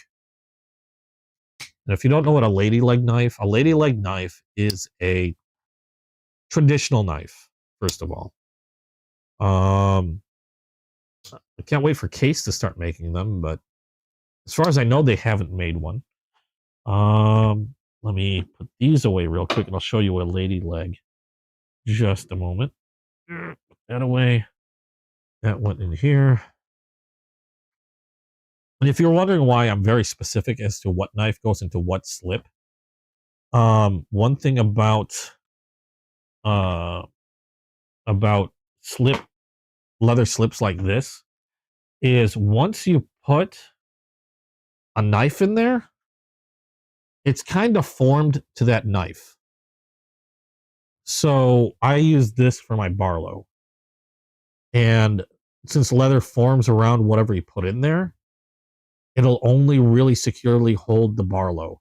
I could put a bigger knife and it'll reform a little bit, but if I put something smaller, it's just going to fall right back out. So yeah, I'm very particular about what knives go into what slips. Mainly because once you've done that, that knife and that slip are now married. That goes there. Put my trestle in this one. Then this one just sort of sits out on my desk. I was going to show you a knife and I completely forgot what I was going to show you now. what was I saying? What? How do I sharpen my knives? Oh, with lady legs. I was going to show you my lady legs, which is a weird thing to say. And while I'm looking for my lady legs, I know I have them around here somewhere. I will show you how I sharpen them. Ugh. First of all, these are my lady legs. I have many more than are in here, but I stored what didn't have boxes to them in here. This is a lady leg. Now this one's made by Rough Rider, and a few guesses on why they might call it a lady leg.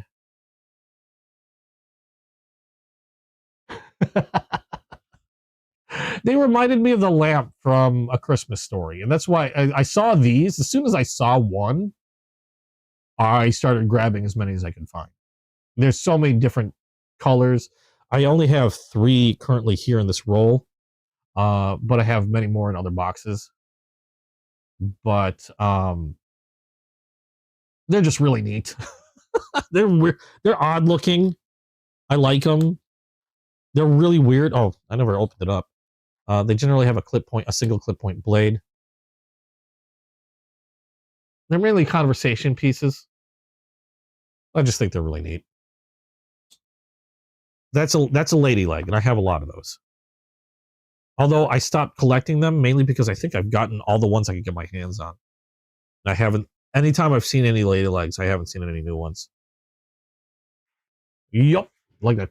So how do I sharpen my knives? And wait, hold on. I thought I lost my drop bear too. Oh no, accidentally reordered 2, then found yours at 80 miles an hour riding down the highway.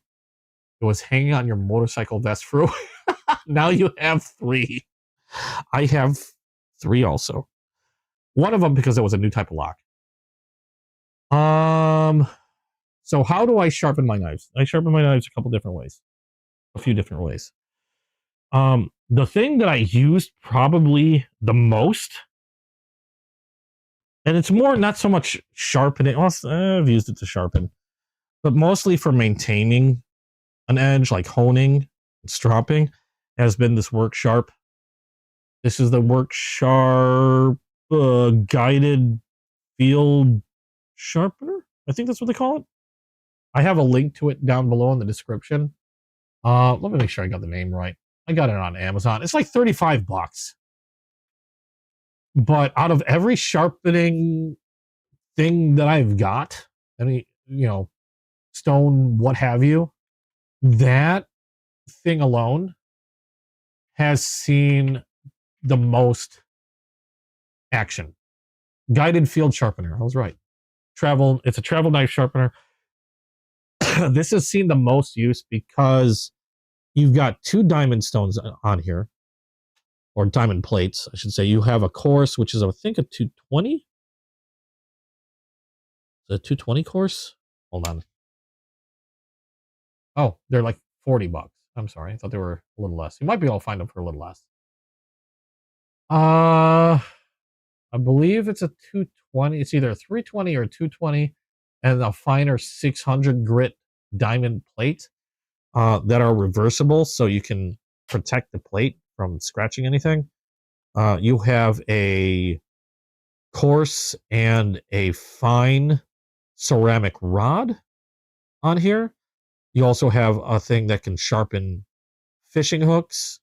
You've got another smaller ceramic rod to help with sharpening. Hold on, Alexa. Hold on, Alexa. Shut up. Okay, Rob, turn that off. You have a smaller ceramic for serrated blades. You have and somebody told me these were arrowhead screwdrivers for those bow hunters out there. I mentioned fishing hooks can be sharpened, and they also have a leather strop, and they also have guided angles. So it's literally anything you need on this sucker. I've used this more than probably anything. And I do have other things I use to sharpen. So this one, it's just easy to pick up and rehone something, strop something, and I'm good to go. And I know you guys have mentioned other stuff. I will show you other stuff. The other thing, if I'm sharpening something freehand, my favorite thing of late is this Sharpall or Sharpall. This one has, it comes in a case like this. Good grief. Comes in a case like this. It's a dual diamond stone. And when I'm doing something freehand, this is one of my favorites to use. This one is a dual-sided diamond plate. One side is a 325 diamond plate, and the other side is a finer 1200 grit diamond plate. The reason why I like the Sharpall and this one is because, from what I've heard and understand, it has the least amount, or if any, cross contamination between the plate sides. Because lesser expensive or cheap diamond plates, a lot of times there's no overseeing the way these plates are made, or governing type of system or grading, whatever you want to call it. So a lot of times when you buy a cheaper plate, you can get one that's dual-sided. It might have, like in this case, I'm just going to use these same numbers. It might have a 325 side and a 1200 side. But what I mean by cross-contamination is sometimes, if you were to look with a microscope or look really closely, sometimes the fine side might be contaminated with diamond from the coarse side. So while you might have a fine 1200 grit side, because there's cross-contamination, and this happens with a lot of really cheap plates, you've effectively got a dual coarse-sided diamond stone. Because the coarser diamonds that have contaminated the fine side are always going to they're going to overtake whatever is on the fine side. So if you got a bunch of 325 grit diamonds on the fine side, you've got effectively two 325 grit stones. But Sharpall is really good in regards to their plates. From what I understand, there's really no cross contamination between the two. So you've got a true 325 grit plate and a true 1200 grit plate. You have an angle guide here if you need an angle guide that's magnetic, and it all stores in this case. And the neat thing about this case is it also doubles as the plate stand. So it's got a rubber pad on the bottom to help keep it from sliding around, and it holds the plate perfectly. And I'll use this for freehand sharpening.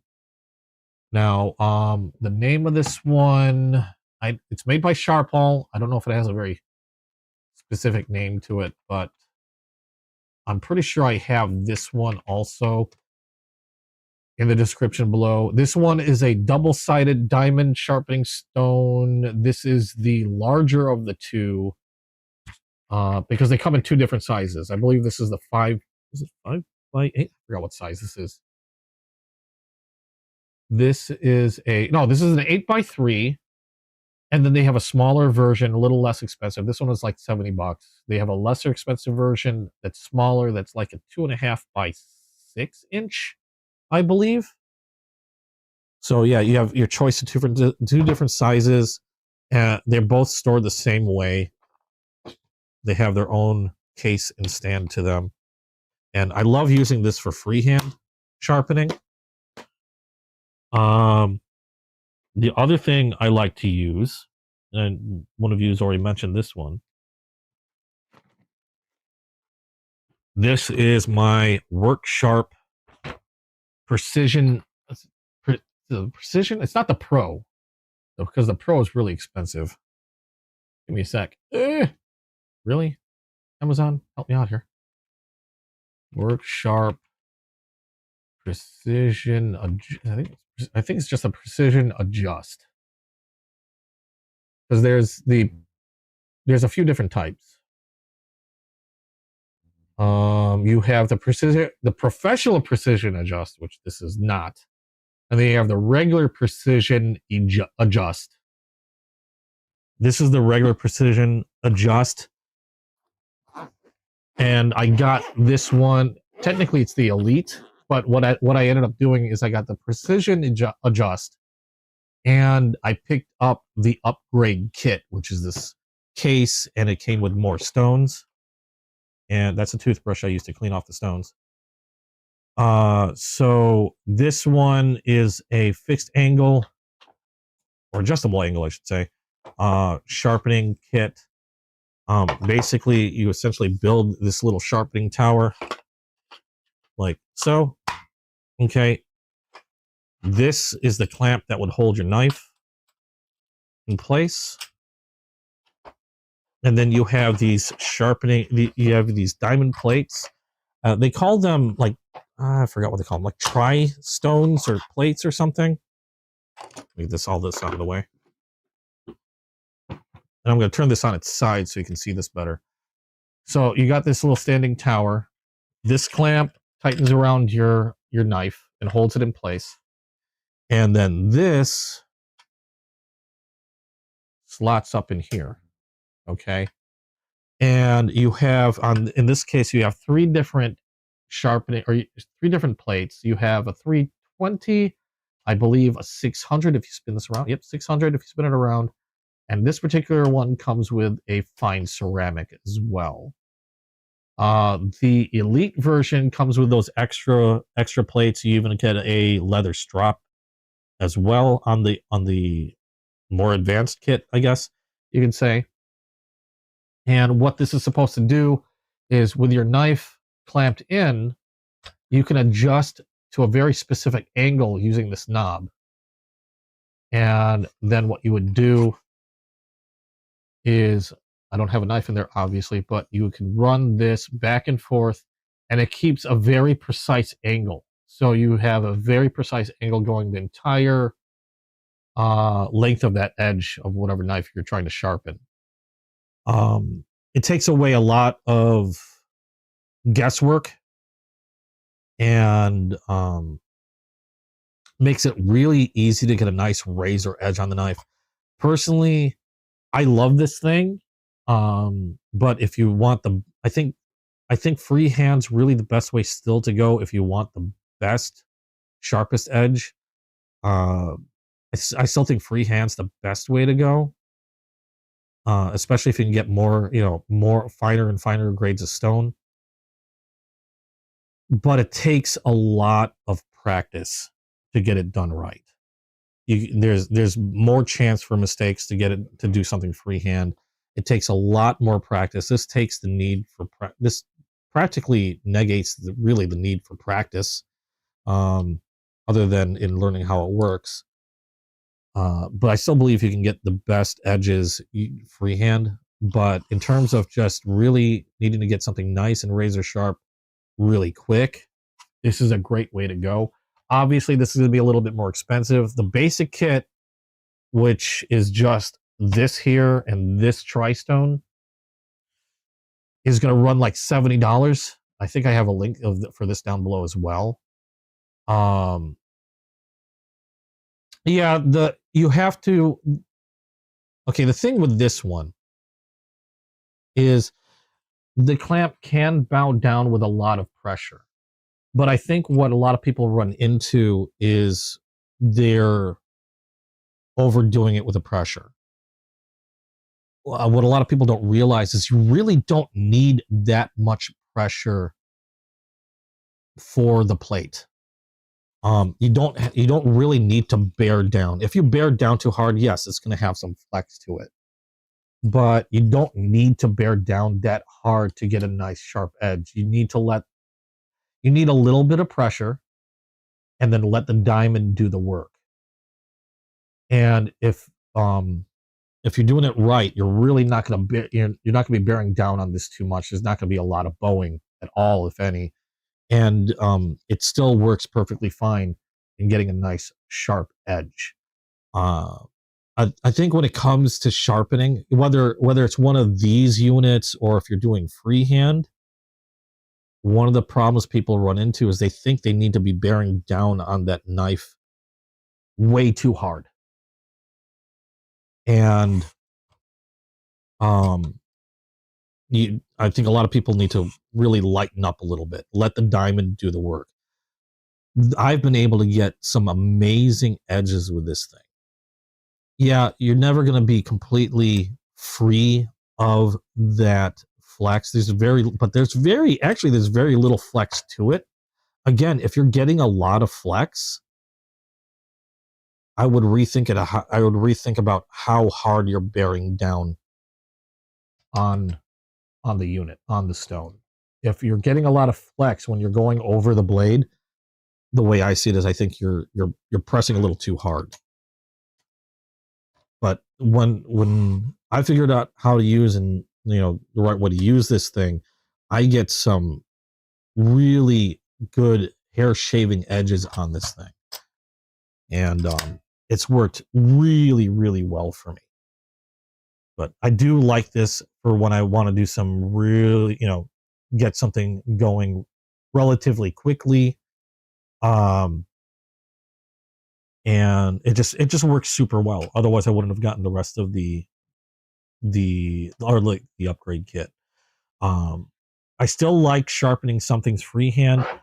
I resharpen this a lot. I do this one freehand a lot. I did use this on here before just to try it out, and I still think I prefer, if I have the time, I kind of prefer doing things freehanded. Just like I said, though, it takes a lot of practice, and there's greater chance to muck something up if you're not careful. The only other downside I have to this one is when you start coming down to smaller bladed knives, and like, say for example, I'm just gonna pull this for example. This is a really thin blade, and as you can see, it practically hides in there.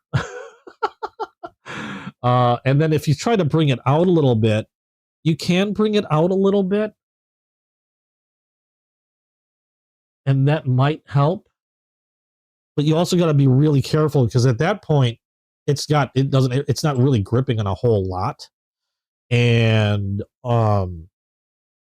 also, depending on the angle you're doing, because it's such a small knife, you can see here.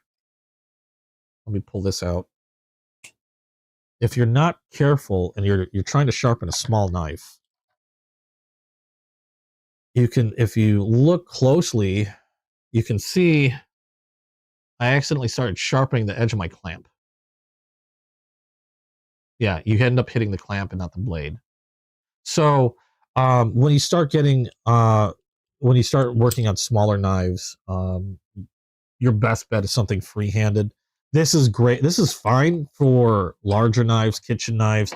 I've actually used it on this knife, like I said before, without issue.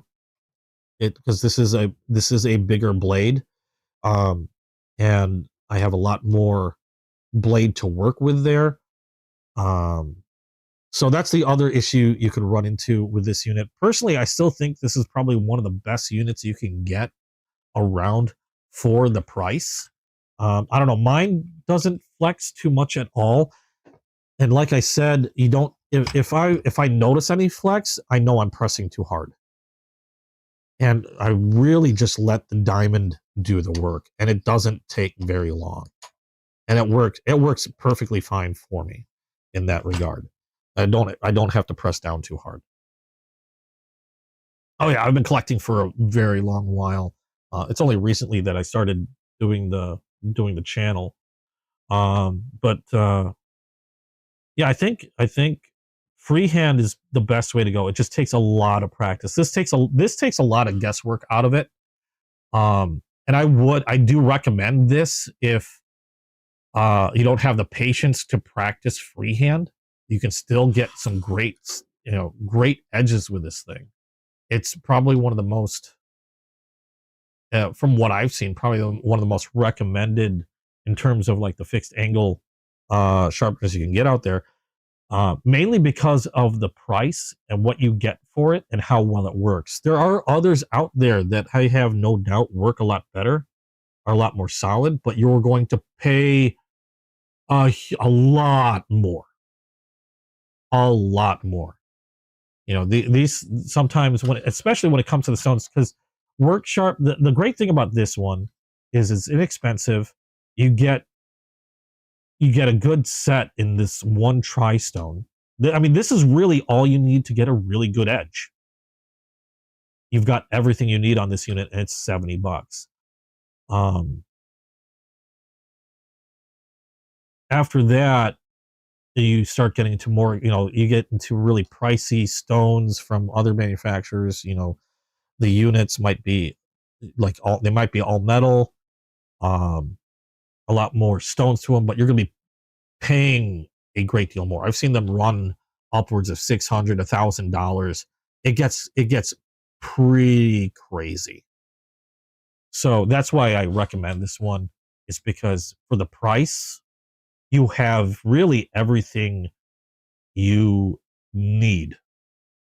Very specifically, everything you need in order to get a decent edge.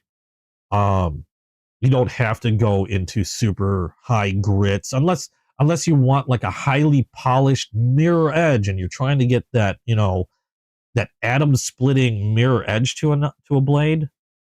You really don't need more than this. Same thing with that freehand, the dual sided Sharpel that I have. That you're good to go. You don't need super high grits to get a really good edge. And that one's got a 12. That freehand one's got a 1200. In fact, something like say D2 steel. If I'm resharpening D2 steel, I would probably use like this 320, and I'm done. After the 320, do a quick leather strop, and I'm generally good to go. I don't even bother really using the 600 in that regard. A lot of guys, or at least in my experience, I feel like they tend to overdo it with not only just the pressure, but they kind of go down that rabbit hole of like 2,000, 3,000, 4,000 grit and stuff like that.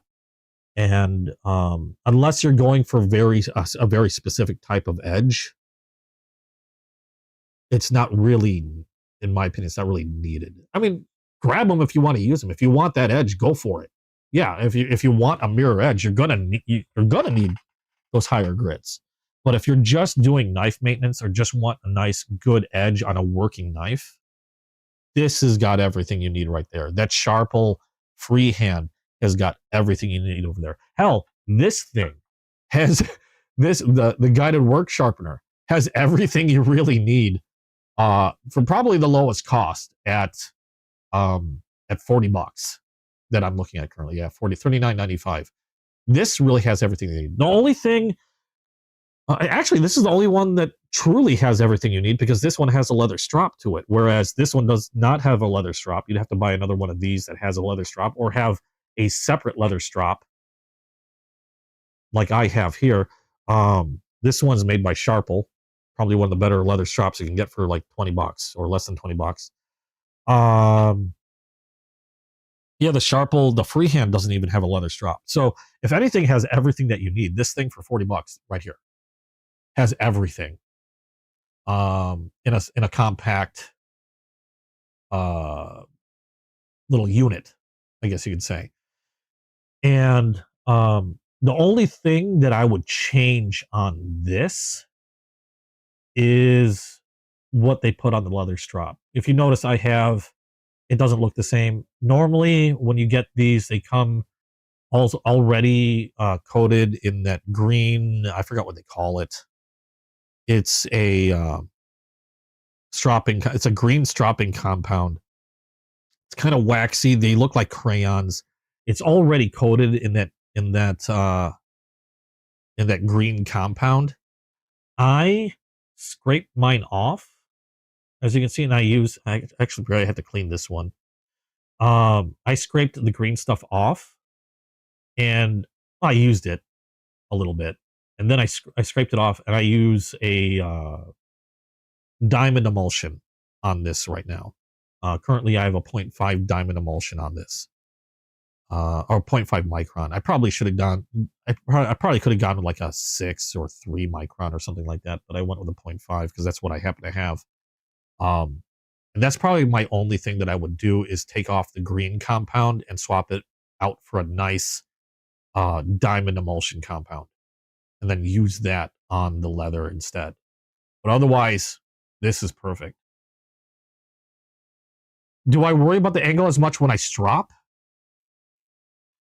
When it comes to leather stropping, thankfully there's a little bit more leeway than when you're sharpening on a stone. I think you need to be much more careful when sharpening on a stone about the angle. Since leather straps have some forgiveness to them because they're not hard. However, you still want to try to match the angle of your edge or the bevel, because if you accidentally use too much pressure, even a leather strap, if you use too much pressure and you're at kind of a goofy angle, you can still roll over the apex. You're trying to, when you're stropping your blade, you're trying to clean up the apex of the knife, the very edge of that knife. You're removing any like micro burrs and stuff like that, and essentially cleaning that edge up. And if you're using too much pressure, that fine edge can roll over and bend, and you'll end up creating another burr without even thinking about it. It might still be sharp to the touch, but it wouldn't be as sharp as it could be. So I do try to pay attention to the angle, but it doesn't kill you if you're not as precise. I'm using this cheap thing. But what I'll do is I don't know if I can do this on this camera. I'll just watch where I'm at. Okay. Now, obviously, I'm a lot more stable when I do this, and I have it resting on the table, but I'm just showing you how I line everything up. So I'll rest it on the strap, and if I can show it, good grief. We can show this a little better. It's not the best camera setup. But then what I'll do is once I have the blade resting on the strap, I'll tilt it up until I see my apex just touch the leather strap. So I'll put it down, raise it up until I see the apex touch, and I don't use a lot of pressure. In fact, depending on the knife, like this is a heavy knife. This is a piece of junk thing I use to practice on. This is a pretty heavy knife. On this knife, I probably won't press much at all, and I'll just run it over the strap with not much more than the weight of the knife a few times in both directions. Again, I'll match the angle, and I'll run it over. This one happens to be 0.5 as well, just a different manufacturer, which is why it's not pink. And then I have 0.1 on this side. This is the finer or flatter leather. And then I'll do the same on that side. But that's generally how I strop. I'll put it down flat, I'll match the angle, and then I'll run it over like, I don't know, 5 or 6 times. Depends on how I feel. If I'm watching TV, lose count. And that's how I do it. I don't like to use, God dang it, this thing almost bit me again. Stop it. I don't like to use leather belts simply because there's a reason why I don't like the leather belts, is because they have give to them. And that's where, like I was saying before, if you're not, they're a little bit more leather straps are more forgiving, but if your angle is still if it's too far off and you're pressing too hard, you'd be surprised at how quickly leather can still bend over an apex. It doesn't feel like it's very hard, but it can still bend one over. And since belts are more flexible, you don't have, unless you've been using one for a very good long time and have had a lot of practice with it, you got that little curve. You have that dip that's going over that straight edge. And if you use too much pressure, again, somebody that's maybe not as practiced using stropping, not as practiced in stropping their knives and stuff, I definitely wouldn't recommend a belt for somebody that's new. Because they're, like I said, a lot of times the biggest mistake people do is they use too much pressure, and then they end up rounding off that apex. And in my opinion, anyway, it's really easy to do so on a much more flexible belt, unless you've had a lot of practice doing it. You have the work sharp, like I have this one. Yeah, this thing I've used more often than anything. I've used this one quite a lot. I've done freehand quite a lot. But a lot of times, because I'm not the hardest user, and but I have a tendency to probably like over maintenance my knives. It's a thing, because for me, a lot of times it's also kind of like a Zen thing. Once I get into the mindset and like I need to do maintenance, I'm sharpening a knife. It's almost like a Zen thing. I concentrate I concentrate on it. I'm not worrying about anything else I'm doing that I have to do that day. I kind of zone in, and it's like a meditation in a way. It's the same thing when I go to the gun range. It's almost like a meditation, because I'm focused on safety. I'm focused on making my shot. Any worries I had that week or that day are gone, because I'm so focused on what I'm trying to accomplish, either sharpening a knife, shooting at the gun range, whatever. It's like a meditation. And so yeah, I use, for the amount of times I use my knives, I probably maintenance them more than I really need to. But at the same time, at least I get a lot of practice in. But yeah, this thing I've used more than anything. Like a lot of times, if I need to hone a knife, need to even strop a knife, this is the first thing that comes out if I want to do a quick job. It's too easy to grab. Where this one I keep in a case, and then I have to put it together. Even my freehand stones, I have to pull out the case, open it up, and get everything set, clear out a space. Whereas this one, I'll rest the edge of this on my desk, and I got my knife honed and sharp again, and I'm ready to go. I just pick it up, use it. I'll rest the edge on like the side or corner of my desk, so I have some stability to it, and then I'm good.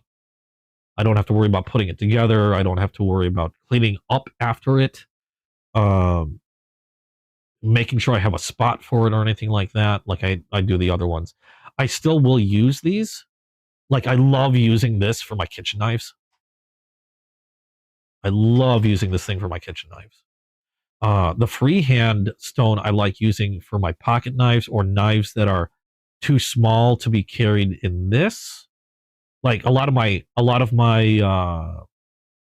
case knives are just way too small for to be held in this clamp. And more often than not, if I'm going to resharpen a traditional knife or hone a traditional knife, like my cases, I'll use this or my freehand stone, because I don't have to worry about the knife being too small for the clamp. And then again, like I said, I'm lazy. Once I'm done, I have to put this away. I have to take it apart. I'd kind of rather be doing something else. But I still love this thing. I still do use it a lot. God, now it doesn't want to let go. Let go. I still use it a lot. Because I like nice sharp edges on my knives. And sometimes, again, it is a Zen moment. It's a meditation thing. It's fun to use sometimes. And I liked it so much. I ended up getting the upgrade kit for it, which had all the other stones and the carrying case. The upgrade kit comes with another set of, I think, the similar one to this. It comes with higher grit plates, and it has a separate leather strap. Although it is coated in that green stuff, I'll probably replace it with a diamond emulsion. I haven't used this strap mainly because I have these, so I haven't bothered with it.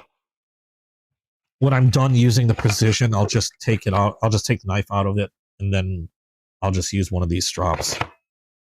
I would, if you're going to get a leather strap, though, I would really recommend the Sharpel.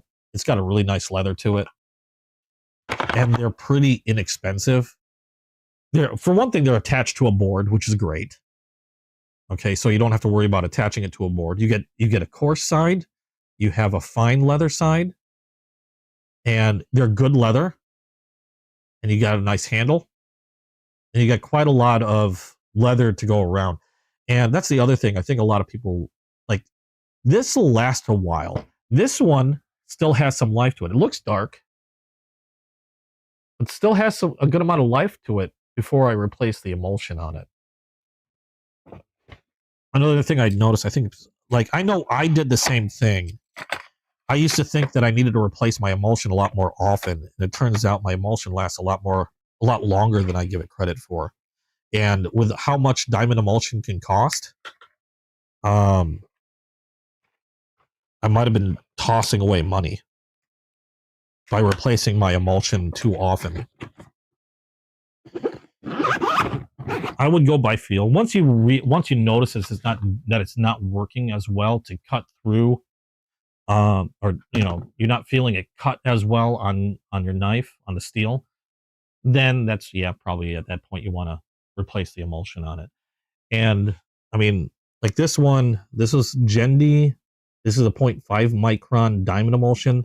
I've been using this on this leather strap on the rough side, and like something like this is going to run you like $50 for this small. What is it? 30? How big is this thing? 30 milligram bottle, I think. It's like $50 for one of those. So unless you're rich, which I am not, yeah, it can get pretty pricey if not careful. So yeah, that's how I maintain my knives. This is my, I can beat on this thing and not give a crap, and also what I used to practice on for sharpening. But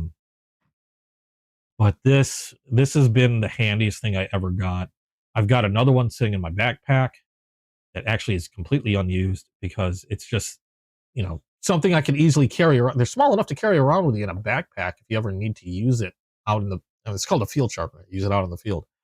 Definitely would recommend getting something like the Sharpel. It just makes stropping really easy. And while we're kind of talking about tools here, while we're at it, probably the other thing I would recommend, this thing. This thing has been awesome. I've seen a lot of other YouTubers, a lot of other knife guys with the same exact kit. And I was like, what's so special about it? And I finally picked it up. And this one holds all your bits. This was from a T5 to a T30, which I probably will never use. And you got a little extension thing here. This holds all your bits. This was a separate purchase. This is the stubby. And the reason why I fell in love with it, first of all, I saw a lot of people using it. I had to check it out. I got a cheaper kit. Okay. And one thing I realized, like I got a cheaper kit. I forgot who made it. I thought it was pretty nice because everything came in a little kit. It was compact, somewhat similar to this, maybe differently shaped and stuff. But one thing I noticed is the sizes were off. I bought another kit that was really inexpensive. The sizes again were off. And what I mean they were off is like the T6 on the first kit was like too small. And then I think the T8 on the other one, when I replaced it with another one, was like too big. So it's like the I don't know, their QC, their quality control, their bits weren't like I guess their sizes weren't they were just off. And so they didn't work very well. All these bits, at least the ones that I've used, and I've used all the way up to I think the T10. I haven't gone higher, but they've all perfectly fit. They work well. The stubby is a really nice size, especially if all I'm doing is using this on knives. And one thing I didn't realize is because it took a while for my stubby to come in, this thing, and I thought I couldn't use this, and then I realized I could do this. If all you got is a kit, you can put this in the hole, put your bit in there. You could actually use this as the driver. And if you're still waiting for your stubby to come in, because for some odd reason it took me like a week to get my stubby in, and I didn't know that was a thing. I thought that was pretty cool. You can use the case with the extension. But the big thing was that the sizes worked. They were all a perfect fit. They weren't too loose, too tight, too big, whatever. And I think that's why this one has been, highly recommended by a lot of people. I highly recommend it myself. So, have I ever tried an iFixit kit? I've heard about iFixit kits because I'm a PC tech. I know people that have had them. I have not. Personally, I think it's because it had more than I needed to deal with. I had a rather large precision kit that ran me around $200. It wasn't iFixit. I can't remember who made it. A long time ago, years ago. It ended up getting stolen out of my desk. And I've had a few other kits since then. I realized majority of those kits had stuff I really didn't need. So I stick with smaller kits. I think my biggest kit is actually an electric, a small compact electric kit that I use. That's made by, who the hell makes it? Can't remember. Hold on. Started with an F. They weren't terribly expensive, but the sizes are precise. USB rechargeable.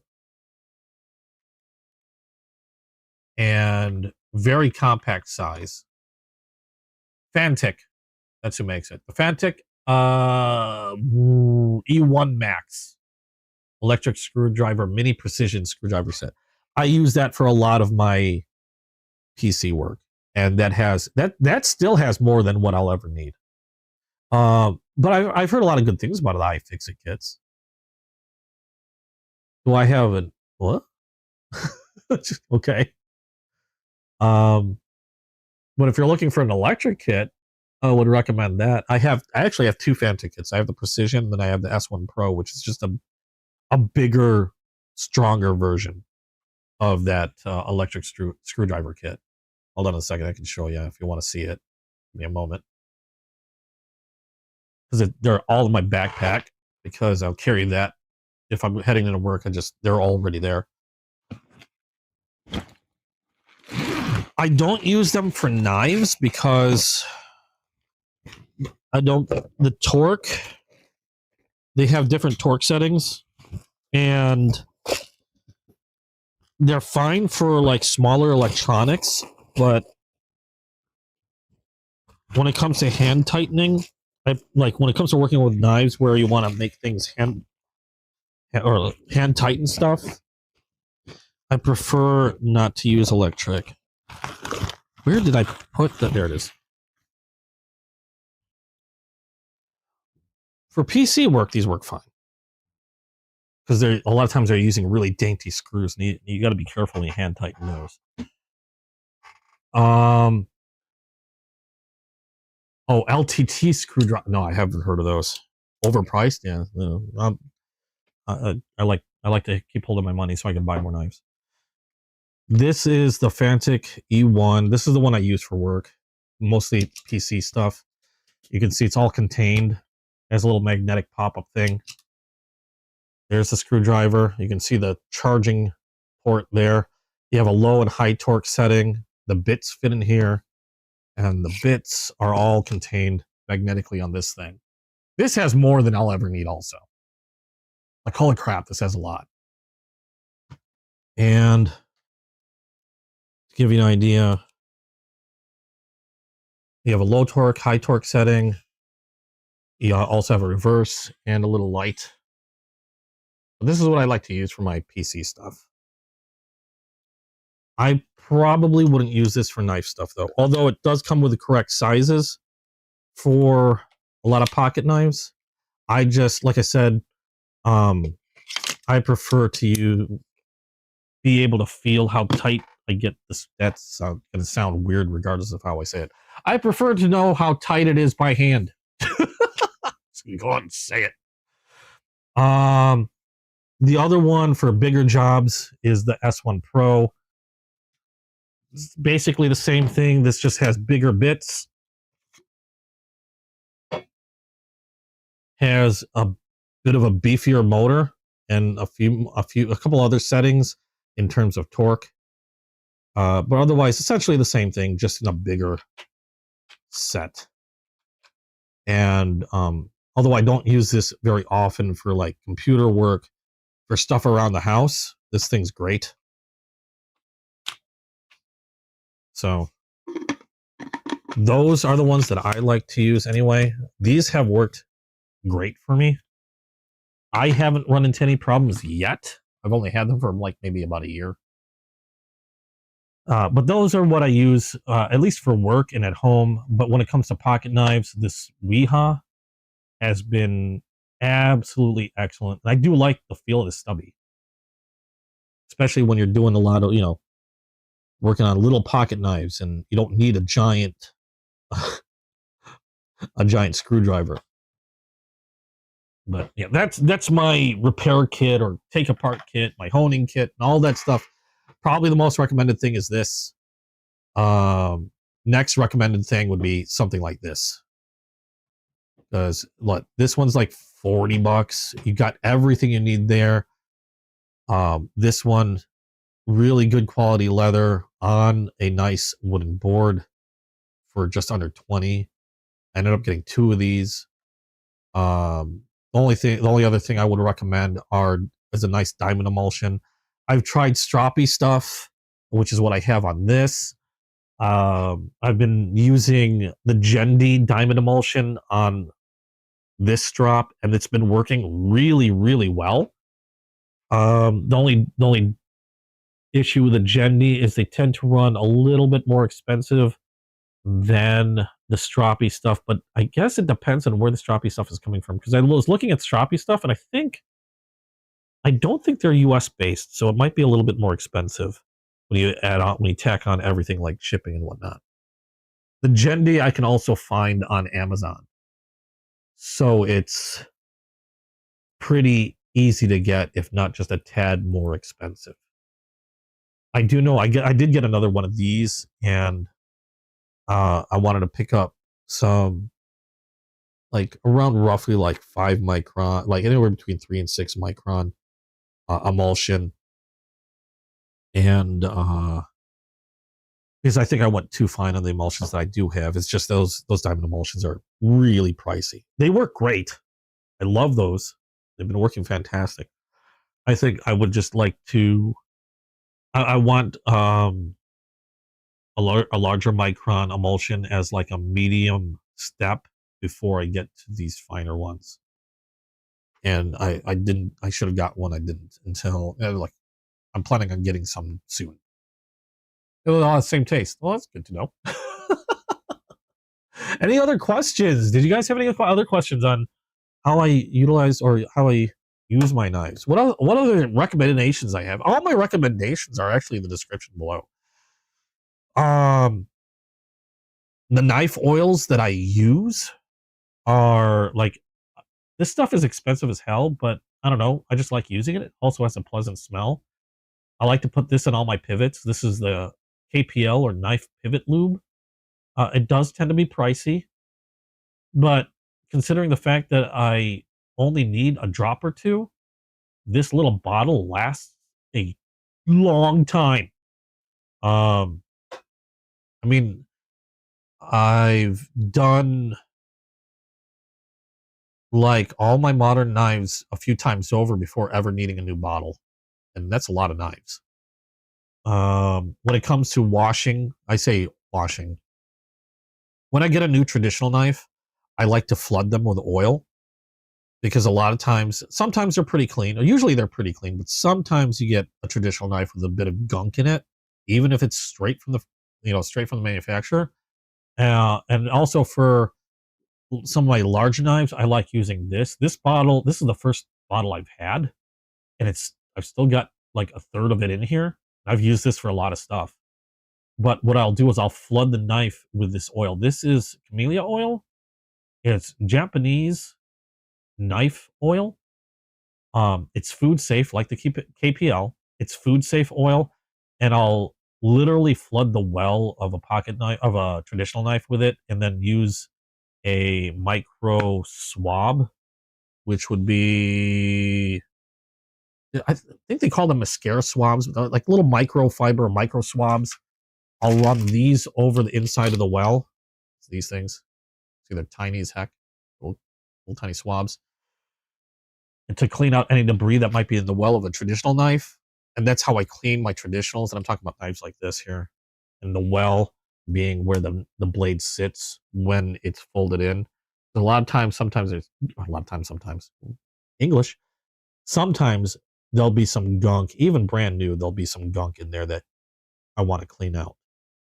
So I'll literally flood that well, let the oil run down, and then I'll use one of those swabs to clear out any debris, and then the excess oil I'll wipe away, and then I'll use a rag to wipe any that leak out from behind the spring.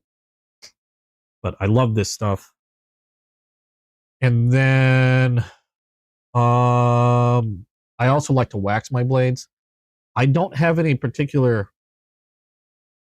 recommendation other than Wicked Wax, and the reason why I use Wicked Wax is simply because I have a crap ton of this stuff from people.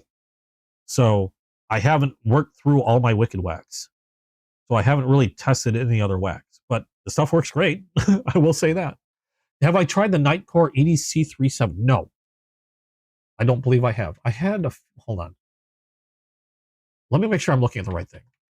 37. Because I could, maybe I did use it, and my memory is working against me. ED, why is it not coming up? EDC 37. It sounds familiar. Maybe I have used it. Oh, that. Oh, no, I have not used that. Mainly because I don't spend all that much on flashlights. I have some spendy flashlights, but they're from Olight. Nothing from Nightcore. I stuck with Olight because they had some pretty inexpensive weapon lights.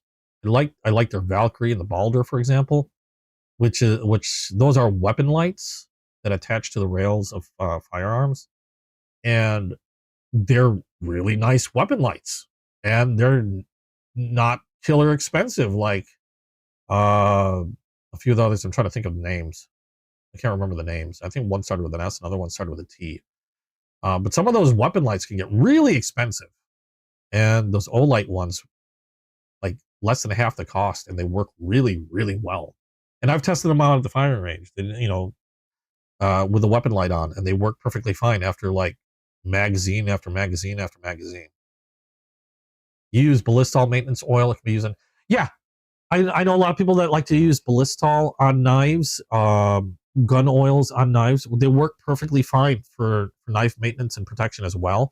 The only problem, the only reason why I don't use gun oils on my knives is because I have a lot of knives that sometimes I'll use for like, essentially I'll use it on food. And so because a lot of gun oils aren't food safe, a lot of times they'll contain a lot of like chemicals and stuff, to help to aid with like corrosion resistance, stuff like that, that are not something you want to be eating. Stuff like the Japanese camellia oil, I like to use because it's not going to go rancid on you, but it is food safe. So even if you have this oil on your blade, you can use that same knife to prepare food. Like this is a great one to use for like kitchen knives. If you have high carbon, non-stainless steel kitchen knives, this is a great knife, or a great knife oil to use. KPL, I generally only use to oil pivots, but is also food safe. So I don't have to worry about anything weird being on my knife if I want to use it for food. If you're not intending to use your knife for food at all, yeah, Ballistol gun oils, they work great. It's just sometimes I'll have a knife that I'll inadvertently need to use for food. And I've done that before, where I've taken my knife and been like, oh, I need to cut this, whatever it was. I can't think of anything on top of my head right now, but I had to cut some food item, and either like you're either left with a piece of junk plastic knife that won't cut through butter, or a house steak knife that won't cut through butter because the restaurant steak knives suck. And I'll just use my pocket knife. And I don't want to be putting anything I don't want to have anything weird on my pocket knife when I go cut food with it. I also make sure my pocket knives are clean. I don't use a pocket knife that I've been cutting. I don't go from cutting cardboard and cables and all the other stuff and then just go immediately to cutting food with it. But yeah, I like sticking to stuff like this and like this because they're food safe. A lot of people use mineral oil as well. That's food safe. I've heard of people using stuff like coconut oil, other oils. The only problem with a lot of those food oils, while they can be used, and they're perfectly fine, I guess, for kitchen knives, because a lot of times you're using kitchen knives a lot. So you're cleaning them a lot and then you're re-oiling them frequently. But the problem with a lot of those food oils, like avocado oil, olive oil, coconut oil, is if you're not cleaning your knives regularly or you're not using them frequently, the oils will eventually spoil. And I don't know about you, but I'm just a little skeevy about using a knife with like rancid oil for cutting food that I'm trying to stuff in my mouth. So things like camellia oil, it's not going to go rancid on you, or even the KPL. That works perfectly fine. The downside is, yeah, they're going to be a little bit more pricey. This is the cheaper of the two options that I have here, the KPL and this camellia oil. This is the cheaper of the two options. But again, they're food safe. Even what I like to use most when it comes to preserving knives is wax, like this wicked wax. And the wicked wax itself is also food safe. And the reason why I like to use, like if I have a knife that I know is going to be sitting in a case or on display where dust can get on it, I like using a paste wax like wicked wax because A, it's food safe.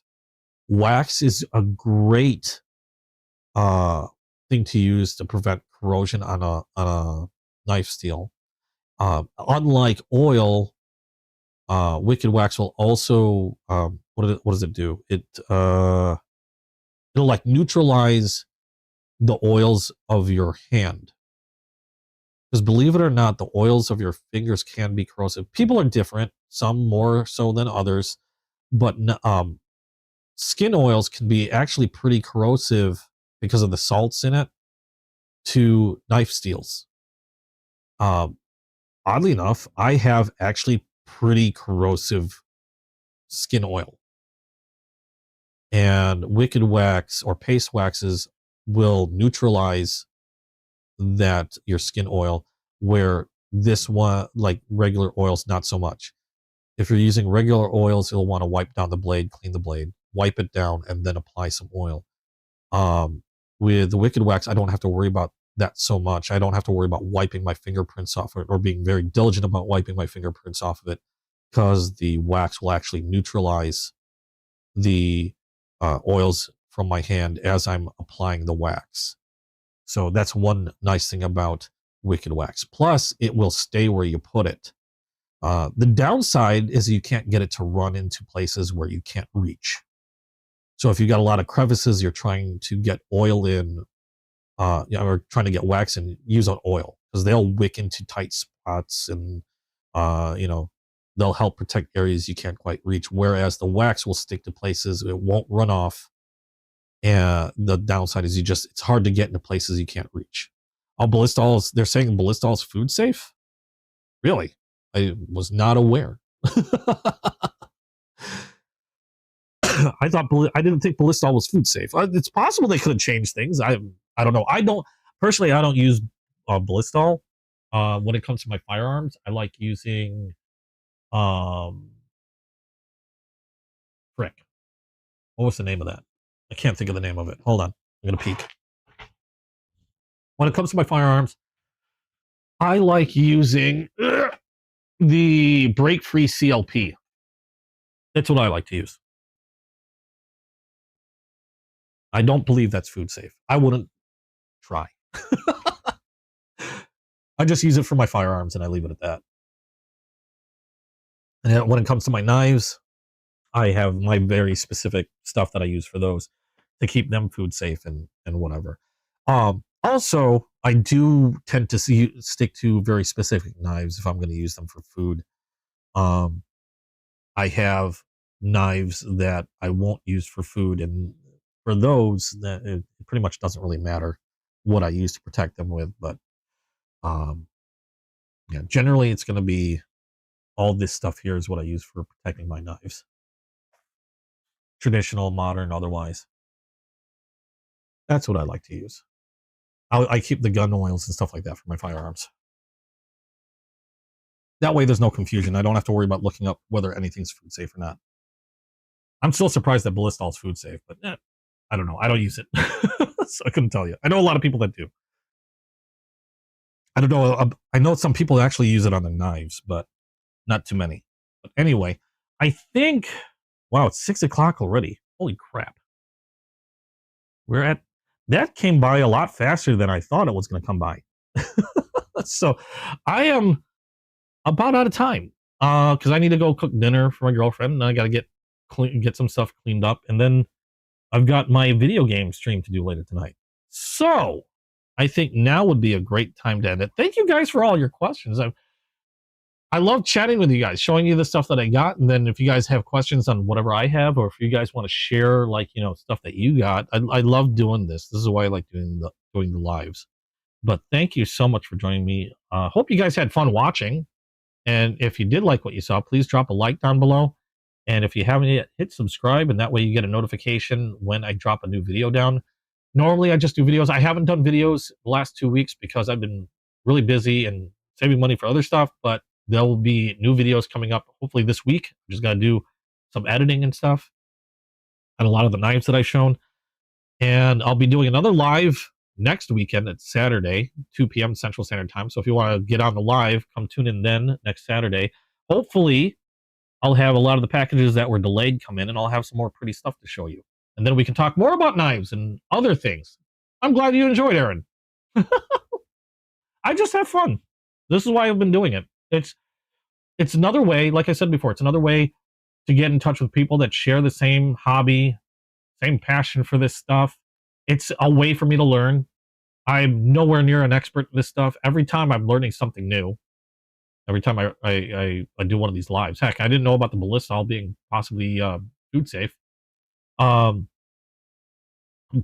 I never consider I've been collecting for a long while. Never consider myself an expert. This is how I learn stuff. I'm always learning something new, and it's a great way to learn is by just talking to people and chatting with people that hit my live and stuff like that. So thank you guys for chatting with me and spending your time with me. Other than that, that's pretty much about it. Like I said, I gotta go prep dinner.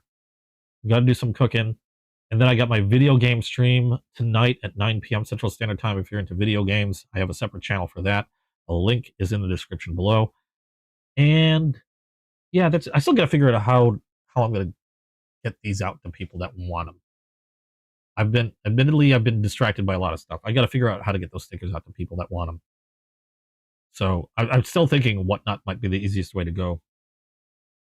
Because I don't know, or I think YouTube has a storefront I could possibly use, but I don't know how it works. Anyway, I got to get going. So thank you again. And thank you so much, because I know after this we will have hit the 3,000 hour watch mark. So we will have hit a milestone on the channel. Thank you again so much for all your support. And yeah, that's it. I still don't have a closing for this. I've got to figure something out. I don't know. Do I need a closing for this? I mean, I have an opening song. I just sort of turn this off and go bye-bye. Which is pretty much what I'm going to do now. So, okay, I got to head out. It's already after 6. So thank you guys again, and hope to see you in the next video. Bye. Okay, I'm going to go click this thing. Oh, Ireland. Wow, just saw the Ireland bit. Hello, Ireland. Okay, bye, Ireland.